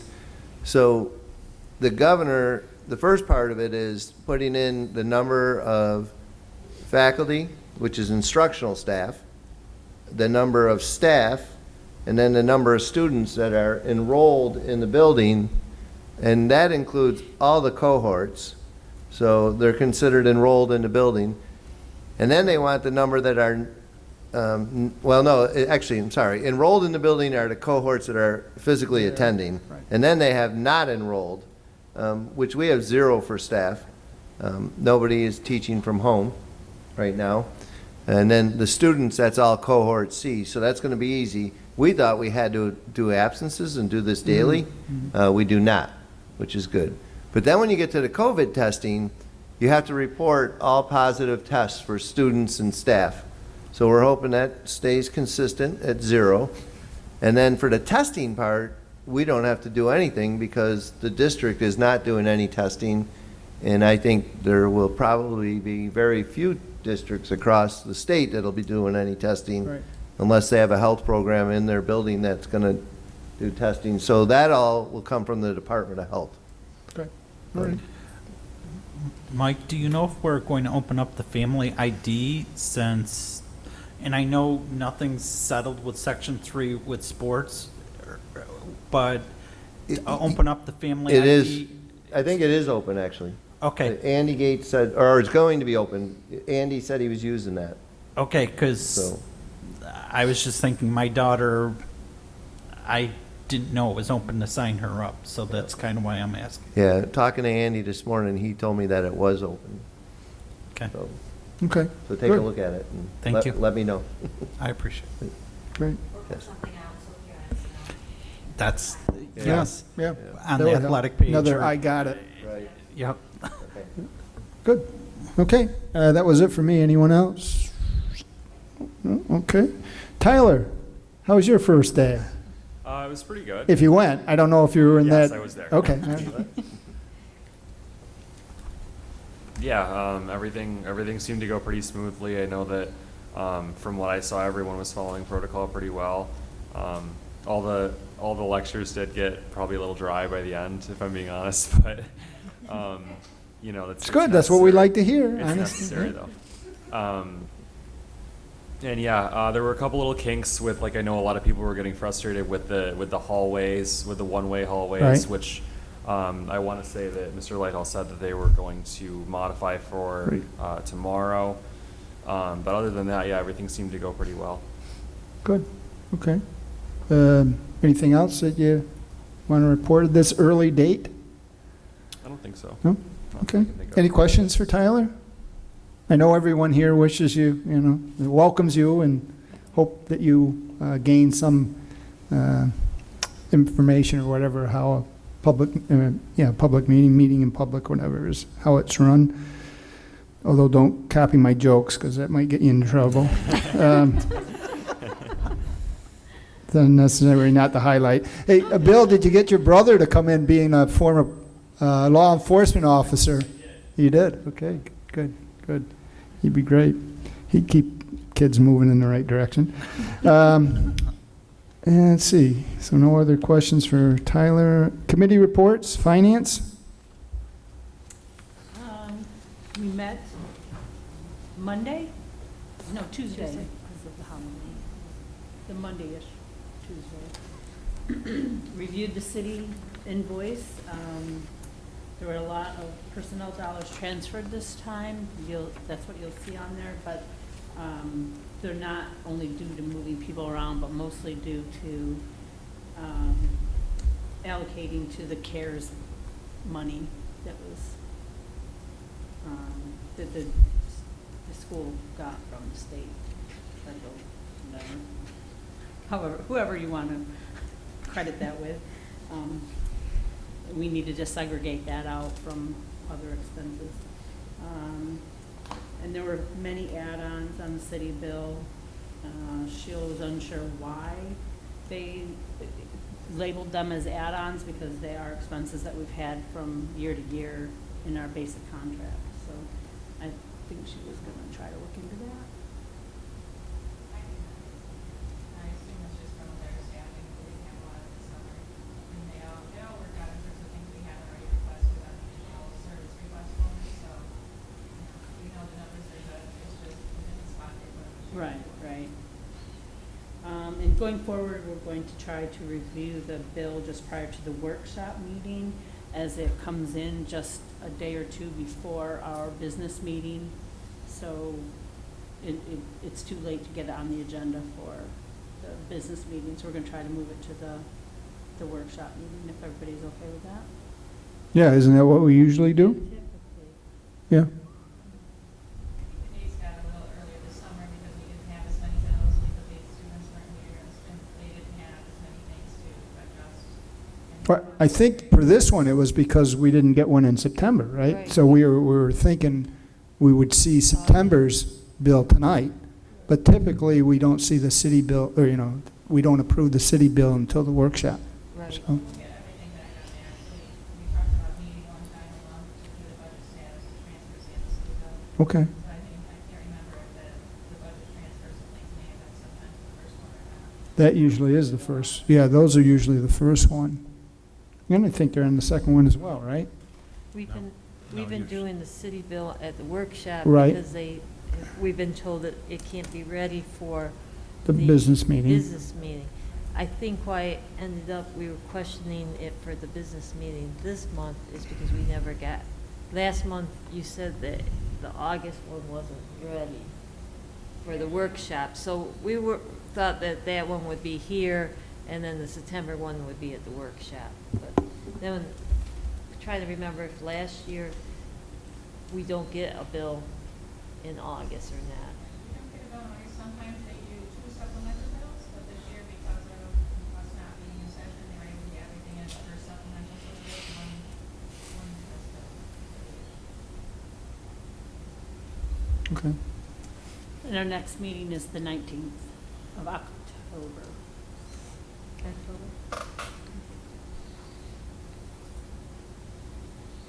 So as far as the other items, let's see, the budget status report, budget transfer report, were you saying that now we're going to see that at the workshop meeting and not at this meeting, or both meetings? Or? That's what was discussed at the finance committee, you can just meet once a Just month. meet If once. we have it at 2 separate ones, and we want it. Right.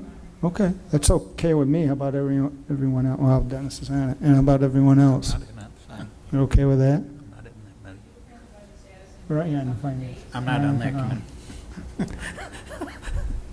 All right. Okay. Let's see. Audit Committee? That's what you're on, right, Dennis? Yes. Okay, I'm with you now. Can't keep track. And we met with that on Friday, and we met with the internal auditor, reviewed the corrective action plan, and agreed to present it to the board for approval. Mm-hmm. And that will be submitted. We also met with the external auditors, Jerry, Dwayne, and Colleen, and we're on schedule to submit October 15th. They're very excited that the extra classroom student ledgers were available for their review. It's kind of unusual, and the students not being in school, they didn't think we'd come up with it. Their other schools didn't have it Right. because of COVID.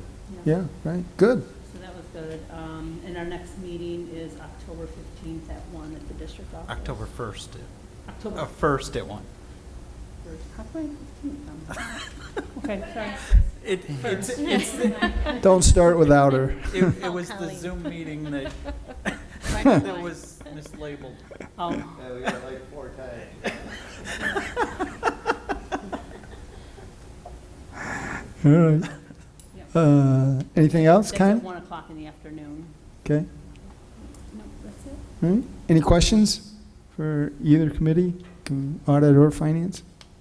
No? Okay. Safety committee? I can report on that. We met also on Tuesday.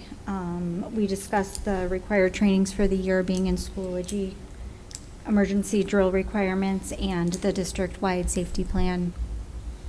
The hearing being tonight and then being approved at the workshop so that we can have it into the state by October 1st.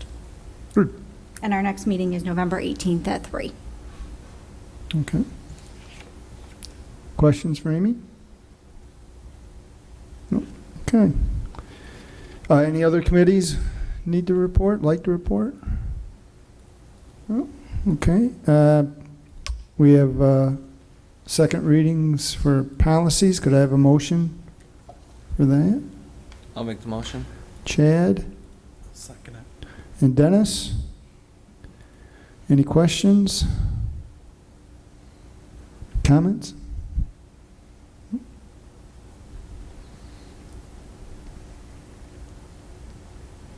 7 yeas, Jim. Okay. The policies, second readings passed 7-0.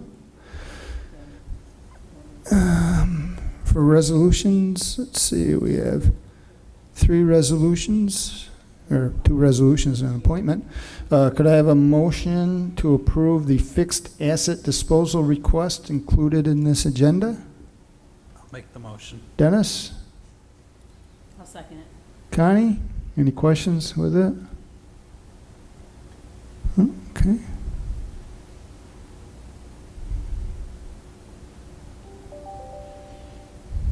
Seven yeas, Jim. All right. That resolution passes 7-0. Could I have a motion to approve the internal audit? I'll make the motion. Connie? I'll second. Sue? Sue or Amy? Doesn't matter, either one. Whichever one you prefer. We'll get Sue. We'll get Sue in the minutes. Any further comment, questions with that, about that?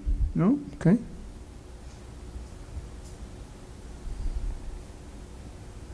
Seven yeas, Jim. And that is approved 7-0. And then finally, could I have a motion to appoint Mr. David Oakes as an impartial hearing officer? I'll make the motion. Connie? And Sue second. Any questions about that? No?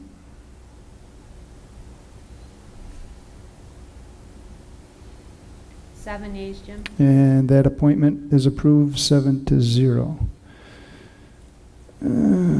Could I have a motion to approve the personnel report? I'll make that motion. Chad I'll second, Jim. and Sue. Now Sue's really getting into the minutes. Making up for lost time. Good. Any questions with any of the items under personnel? I just had one, and I apologize, I should have asked before, but the same person's under retirement and Yeah. resignation. Yeah. I meant to send the email, but so I'm assuming she Yeah. retired that. Correct. Okay. Anyone else? No? Okay. And I Well- actually did have another question. Uh-oh. FMLA, didn't we approve that? I think we did too. That's what I thought you were going to ask about. Yeah, I think we did that last month. Yes. Yeah. So I already hit yay. Can we delete that one again? We'll just approve it again. Yeah.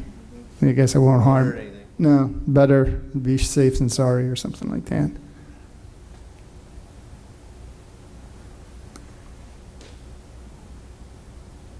Seven yeas, Jim. Okay, personnel is approved 7-0.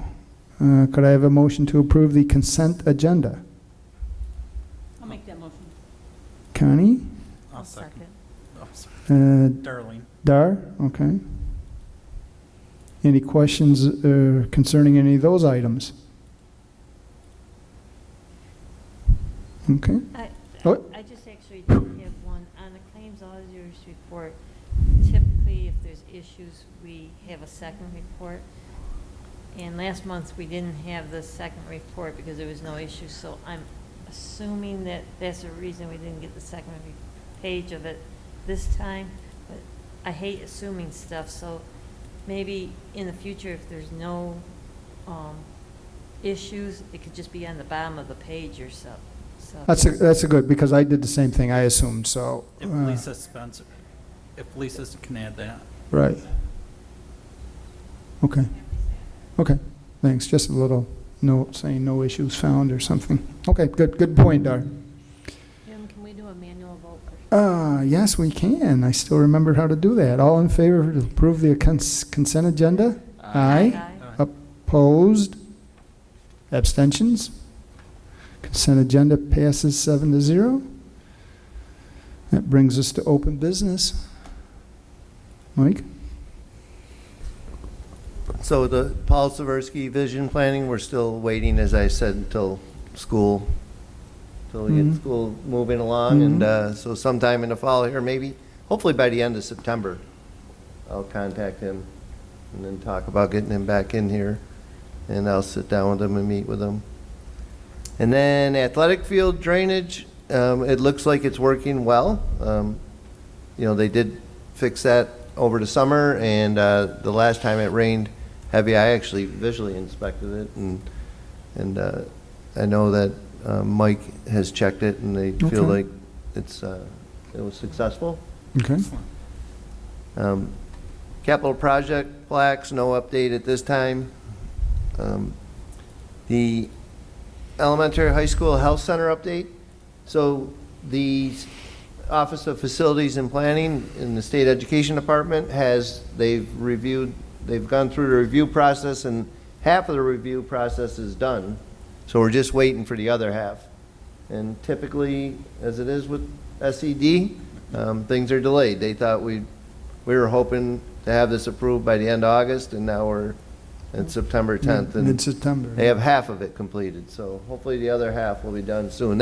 They said this should go fast because it was two separate projects, and they had already approved one of them and was almost done with the other one, and then we combined them. So hopefully it'll be soon. And high school auditorium, you know, stage extensions, I sent you right now, the estimated delivery date is October 19th. So we'll see. Hopefully that they'll deliver on that date, or sooner. So. How about the crown molding? The molding around the top, so around the balcony and everything. So the contractors have been in. They're actually still working up a plan on how they're going to repair it, so they have not started yet. And that plan has to go through the architect firm also, and they want to look at it and make sure it's going to be done correctly. So we're waiting still. But they do know they need to move on it. So we have the balcony closed off. Did you say this before? My senior memory isn't remembering it, but did they do a determination to assess whether that's the only chunk in the whole auditorium that was susceptible? That's actually the only, that's all the area that they replaced. They did not replace all the way around. I see. So that was how they determined that, yeah. Okay. Okay. Yep. So. Probably should get that in writing, but that's okay. Okay. Any other items for open business or any other questions for Mike on any of his updates? No? Additional board discussion? Any comments or questions concerning the Let's Talk review or summary? As a general comment, I thought, looked to me like all the responses I thought were well done. You know, sometimes they can be curt and short, but these all look like they were very user or customer friendly. So I was appreciative of that by all the staff that puts time into it. Yep. Jim, we had talked about maybe moving that to the workshop meeting rather than the business meeting too. That's You were right. gonna bring it up to the board. It's a good time to talk about that, yep.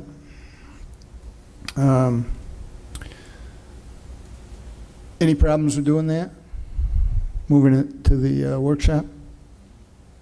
Okay. So it's suggested, so it is done.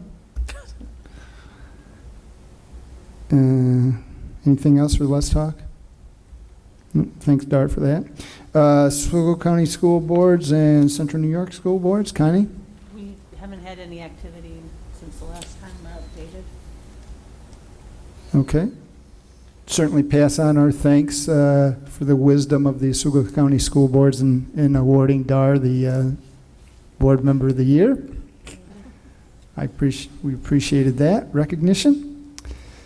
Around the table, Connie?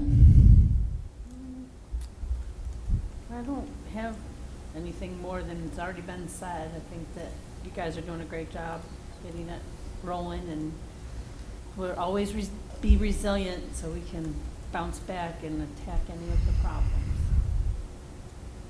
It's appreciated. Thank you. Okay, good. Tyler, around the table is just the opportunity for you to put in another 2 cents that you may not have put in during your report. No, I don't think I have anything now. Okay, all right. You'll get a flavor as we go around if anybody has anything. Maybe they won't tonight. Dennis? Well, I personally, as a parent of a student, would like to thank everybody from the bottom of my heart. My daughter, it was her day to do remote learning today.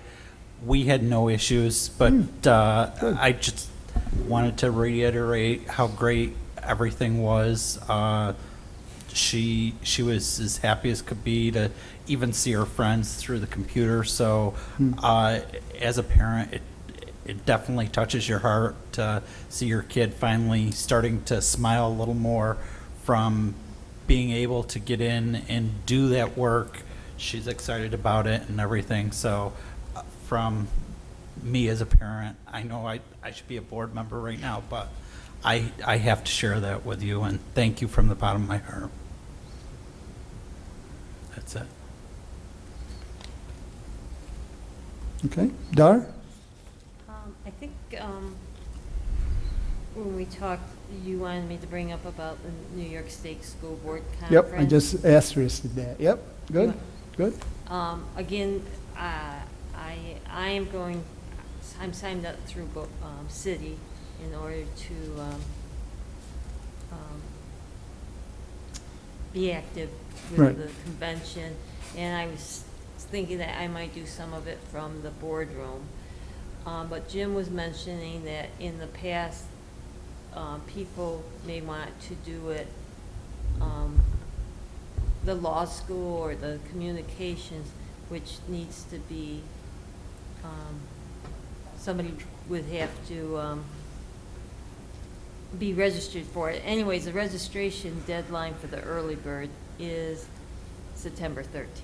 So I just was putting that out there as a reminder if anybody wants to do the law conference or communications or wants to attend the conference themselves. I know we've had others, like Connie, you've always gone to law. Do you want to do that this year or no? Or? I'm not going to be able to do it this year. Okay, all right. Anyone else for that or the communications? I'm going to think on that, and I will let you know by the 13th. Oh, no, that won't work either. I was thinking, we normally Which really do will it. be tomorrow. We normally do a resolution to approve the fees, all right? That's what we need to do tonight. Okay. Then I'm going to pass because I don't think it's going to work with my schedule, but I was going to try and work something out, so I will pass. I mean, I suppose we could okay, and if you check your schedule, you can do it, then we've already approved it, and if you don't, then you just don't. Sign up. Does that sound like a good idea? Okay, why don't we do this? Because I think the schedule of the other offerings were in the latest on board. I don't know if anybody's had a chance to review all that. So, because the way it's sounding, if somebody wants to view it, DAR has the ability right now through using their city, but if you can't, your schedules don't coincide with Darlene, then we'll, and you want to see some of the offerings, and again, we should do a resolution, I think, to, Yeah, I was thinking about the law conference. right. But I think, why don't we just pass Do a a blanket. yeah, and then if you use it, you use it, if you don't, you don't. So let's go through this, and then we'll come back and I'll craft some resolution in my brain. Okay, anything else, Dar? No, but No? thank you to everybody for successful start-up schools. Yep, very good. Dar, thanks to staff and all involved. Chad?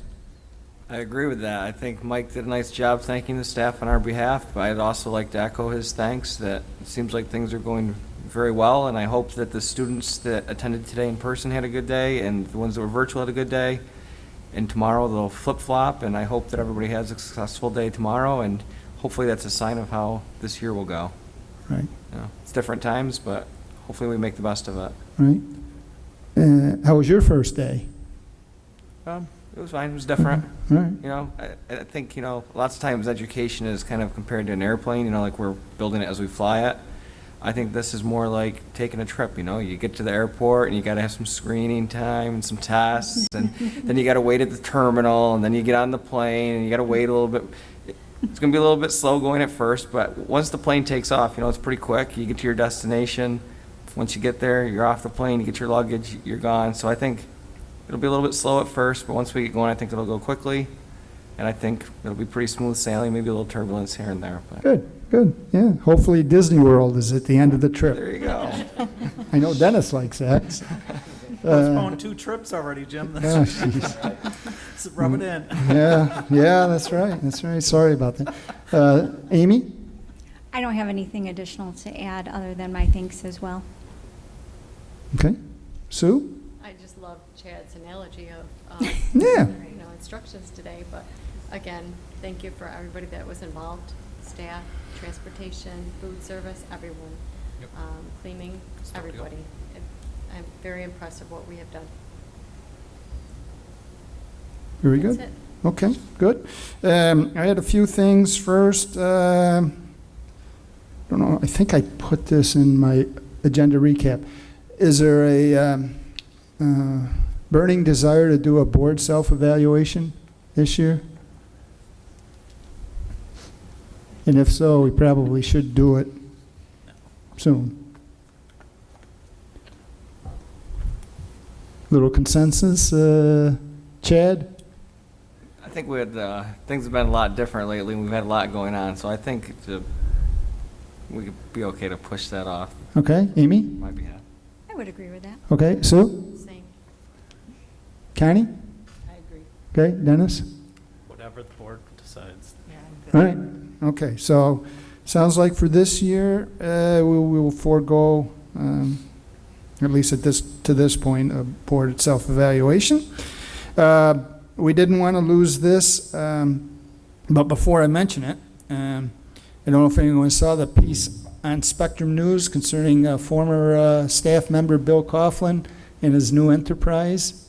Apparently he's starting some type of educational day support for students. I didn't see it myself, but I heard it was very well done, and it sounds like he's got a great idea. So I wish him the best of luck with it. But along those lines, there was a kind of a motion put forth last year, or maybe even the year before, concerning naming the high school stage in honor of Mr. Coughlin, and we didn't want to lose that. So I don't know if you want to tackle that tonight, or just we'll keep it on the kind of like the radar screen and talk about it later. Didn't we just say we were recognizing the teachers and hanging a plaque, not necessarily doing the stage? I thought that's what we... I think we discussed that. I don't know if we definitely agree to that. I don't know. I I can't thought that's remember. what we were talking about when we talked about the policy. Well, there was certainly that discussion point. I agree with you there. Well, either way, I think that it would be fitting to do it when there was a performance or production there. I don't know as if we're planning on having a fall or production, or we probably don't know about the spring yet, so. Right. But I do know that it seems like it takes a long time to get those, if it is going to be a plaque, it seems like takes a long time to get those, so. Well, it could be better now, because I think we got a name, right? That somebody we're dealing with for the plaques. I think that was part of it. It was, Right. yeah. Are we Yeah, I thinking don't think about it a takes plaque like that we do for the Custom Hall of novelty. Fame and stuff, with a picture Mm, and a logo, right? Yeah. And that's very easy to do. Is that what you were thinking, Chad? I didn't know, but I didn't know how long it would take us to have Right. lead time on whatever we're Or were doing. you thinking of a plaque like in the gymnasium with the Jack Proud? Well, I guess, I don't know. I don't know but we just need whatever lead time, Right. but it seems like we have a bit of time. The bronze plaque would definitely take longer. The plaque, like for the Hall of Fames, that wouldn't take as long, certainly. Okay, well, we'll just keep it on the radar, so to speak. Let's see. I thought about this, and I don't know if it's a good idea or not, but like my remarks that I did tonight for our Proud to be MACS recipients, could I send those to the staff in a staff email, just so that, for instance, I always feel bad they come and there's nobody here to, but I didn't want to do it without your approval. I think it's a wonderful idea. Okay. Definitely. All right, just if somebody wants to open it up, they can. If they don't, delete. But beauty of the computer. And then finally, this piece, well, first of all, I'd like to also offer my thanks to everyone that has worked so hard on getting to this point, and just keep our fingers crossed things go as we hope they will. And then finally, I had a nice chat with one of our area residents who happens to be a CPA, very well-respected CPA, and he was telling me that he has a couple of very prestigious clients that happen to live down in Onondaga County, but they both expressed to him that they were looking for residences in the Mexico School District. I don't know how successful they'll be, because these were very high-income people that probably are looking at a multi-million-dollar estate on Lake Ontario. But at any rate, they were looking at Mexico area because of the school district, and I thought that was very a nice compliment to everybody in this district and all their efforts, that you have people from Onondaga County or other areas, looking at our school district to move into. So I wanted to let everybody know that, because so often it seems like we're getting beat down, but there are those out there that are appreciating our efforts, and so that your efforts aren't going unnoticed. So with that, anybody else? Last chance for around the table? No? Okay. So, number of next meetings, besides the ones people have mentioned, we have the September 24th workshop meeting, October 1st Audit Committee meeting, October 8th regular meeting, business meeting, gotta get used to saying business meeting, and then October 13th Policy Committee meeting. And as I put in my agenda recap, I would recommend meeting next Thursday, September 17th at 6 o'clock, in order to start our search process for our superintendents. And I know Amy responded, no one else did, so I was hopeful that it was okay with everyone else. I did respond, Jim. Did you respond? I did. Oh, I didn't see Did you it. not get it? No, well, I didn't see it, so. Did you delete me? I try not to, not you especially. Blocked her. So Was it okay with, did you check with your boss and you can make? I changed some appointments to get there, yes. Oh, well, thank you. You're Thank you for that. Because the whole hope is to get the ball rolling and then keep it moving, I guess. So, Harmony, if you could do the proper notifications that we're going to hold a meeting. And I don't know of a location, though, yet. That was, think the district office would be large enough? Because the dilemma is, right, we're going to have, I don't know, several applications to review. There'll be 7 of us plus Chris, so All right. be 8. I think, well, there should be how many tables in there, so I think we'll be, so anyway, we'll start, put it down for the district office, Harmony, at 6 o'clock, September 17th. And that the superintendent search review? I- It's called a special meeting. Special meeting, And right. the agenda would just be call to order and enter executive. Right, so there's 2 items on the agenda, basically. Okay, thank you. Yep. All right, and then I guess the other schedule that I asked everyone to check their calendars for at least 2 dates for interviews. And I know we were looking at the week of September 21st and what's the other, September 28th. Is there, no, the 24th, we of course have our workshop meeting. What people's calendars look like for the week of the 21st? Or, yeah, because we're going to be 21st, besides Thursday night. I'm all clear. Me too. Me too. Or the other option is, of course, to wait till the following week, but that only gives you a couple days, but I suppose you could go into October. So this side was all clear. Monday, Tuesday, Wednesday is all clear. Okay. How about the opposite side?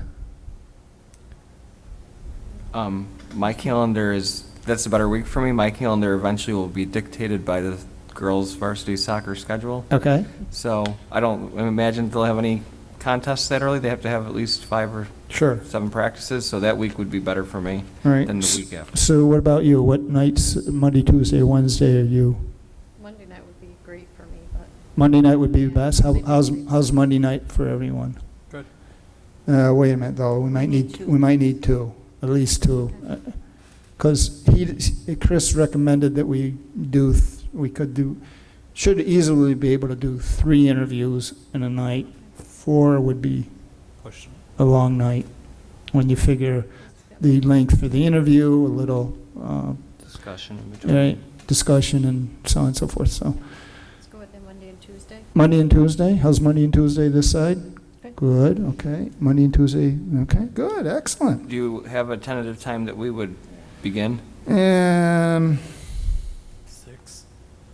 Do you want to do 6? Because aren't they going to be at least a half an hour, 45 minutes, if you're doing 3? I didn't do the math, but typically they are at least a half an hour Right. to 45 minutes, and then you want to have 15 minutes or so as a gap. Yes. So at least, because you don't want to go past 9 o'clock, I would think. Right. I don't think that, depending on where the individuals are coming from. I just didn't know everybody's earliest availability. That's kind of right. Okay. I can be here by 4 p.m. So it can't be any earlier than 4 for me. Okay.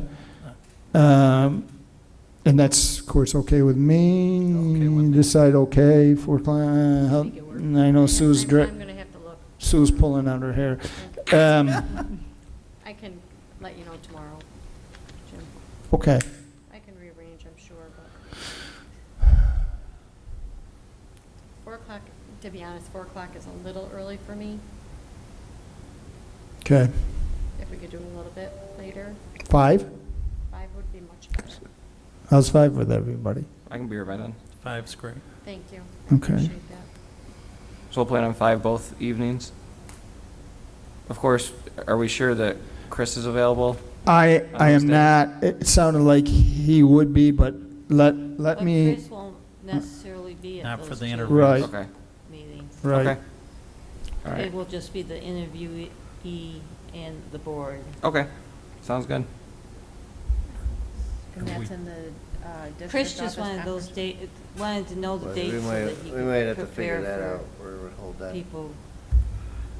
Are we going to be Zooming it, or are No, we I- Zooming? I wasn't sure. if no, we were using I'm Zoom. planning on in person. I- And that's why, I thought us person, but I wasn't sure the interviewees, are they Zoom or in person? Yeah, I also have a question about the location, because I know it is a closed process, so to be bringing people in here, I mean, there's people around, they're going to know why those people are coming here then, so we might want to pick a location. We don't have to make it public, I don't think, where we're meeting, so we might just want to talk privately and then possibly hold it at a different location. Or is it? I don't, my recollection is we always interviewed at the district office. Yeah, I'm Well, pretty sure. Have you always had a closed search? No. Because you want to respect those people's privacy. If I'm a superintendent from a different district coming here, and Joe sees me walking in, and then he goes and tells people and gets back to my district, I mean, why else would I be coming here? Just something to take into account for those people that are possibly interviewing, just the courtesy to them.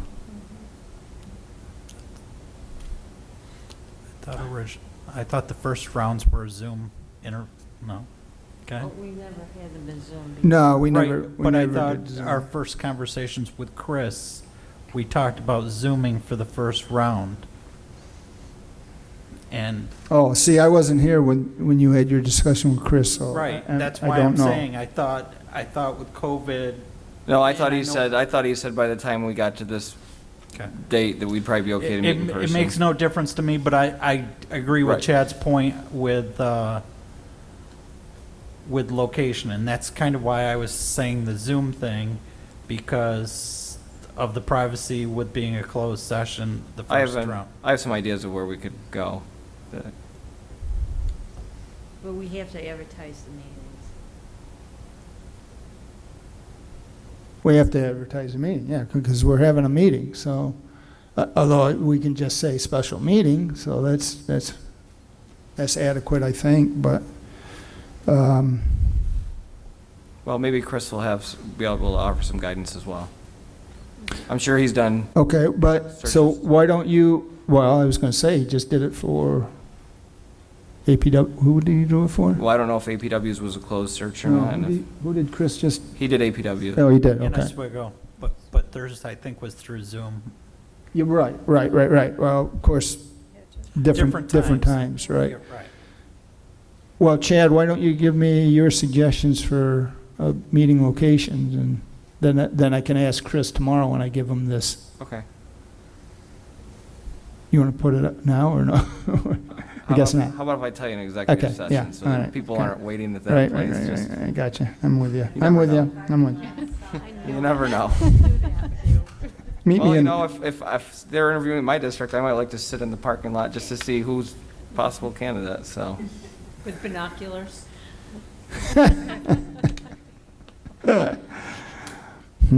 See, I never think like that, but, okay.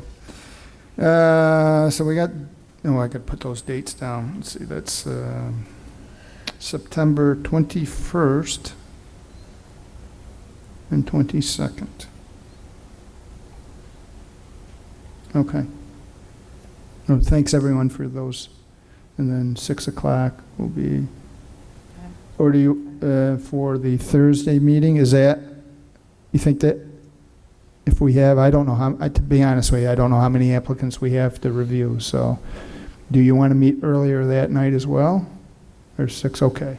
For Thursday, September 17th, for the application review. I can do anything. I'm asking, I don't, as far as, How about Sue? You know, I changed an appointment, but I'm not sure what time she was coming in. Can I text everybody tomorrow? Or later tonight? I'll go back and, well, yeah, you can, I just have, if we do, if we delay, then I have to get back with Harmony so that she can advertise. I'll go after the meeting and. I mean, 6 o'clock is, you said you could make 6 o'clock. Would be perfect, yeah. Okay, well, and then we'll keep it at 6 I o'clock. just didn't know if any earlier I could do. I didn't want to keep you up past, your bedtime. That was the only That's why I thing. Coke. Okay. Coke and coffee. And bring your power bar, too, for I know. dinner. Okay. Okay, and so I thank everyone for your cooperation with getting this going. Let's see. I think that does it then. For that, anybody else have any other meetings they wanna? It's going to be a busy couple of weeks. It makes time fly. So let's see. We've got Mike. You want what? I know you've got some reasons for entering executive session. Yeah, for contract negotiation talks and legal matter. Contract, litigation, right? Litigation, contract negotiations. And then personnel, multiple. Any happen to a certain number of employees? Because we usually go employee A, B, C. And it's multiple employees. Multiple, okay. All right. You can always let Harmony know tomorrow. Yeah. Let's see, so I've got one. Yeah, I guess I have multiple employees as well, because I don't know how many. I think it's the same thing. Yeah, I don't know how many it's going to involve, so. Right. Okay, so could I have, so that's going to be whatever letter that is, the employment history leading to discipline, blah, blah, blah, blah, blah. Whatever. Sorry about that, folks, for being so. I don't have my little sheet in front of me. So could I have a motion to enter executive session due to non-contract negotiations, litigation, and the employment history of various employees? I'll make that motion. Chad? I'll second, Jim. Sue? Yep. Anyone else have any other reasons for executive session? Okay. We voting on this, or do we do this manually? It should Oh, there it is. Yeah, I got it.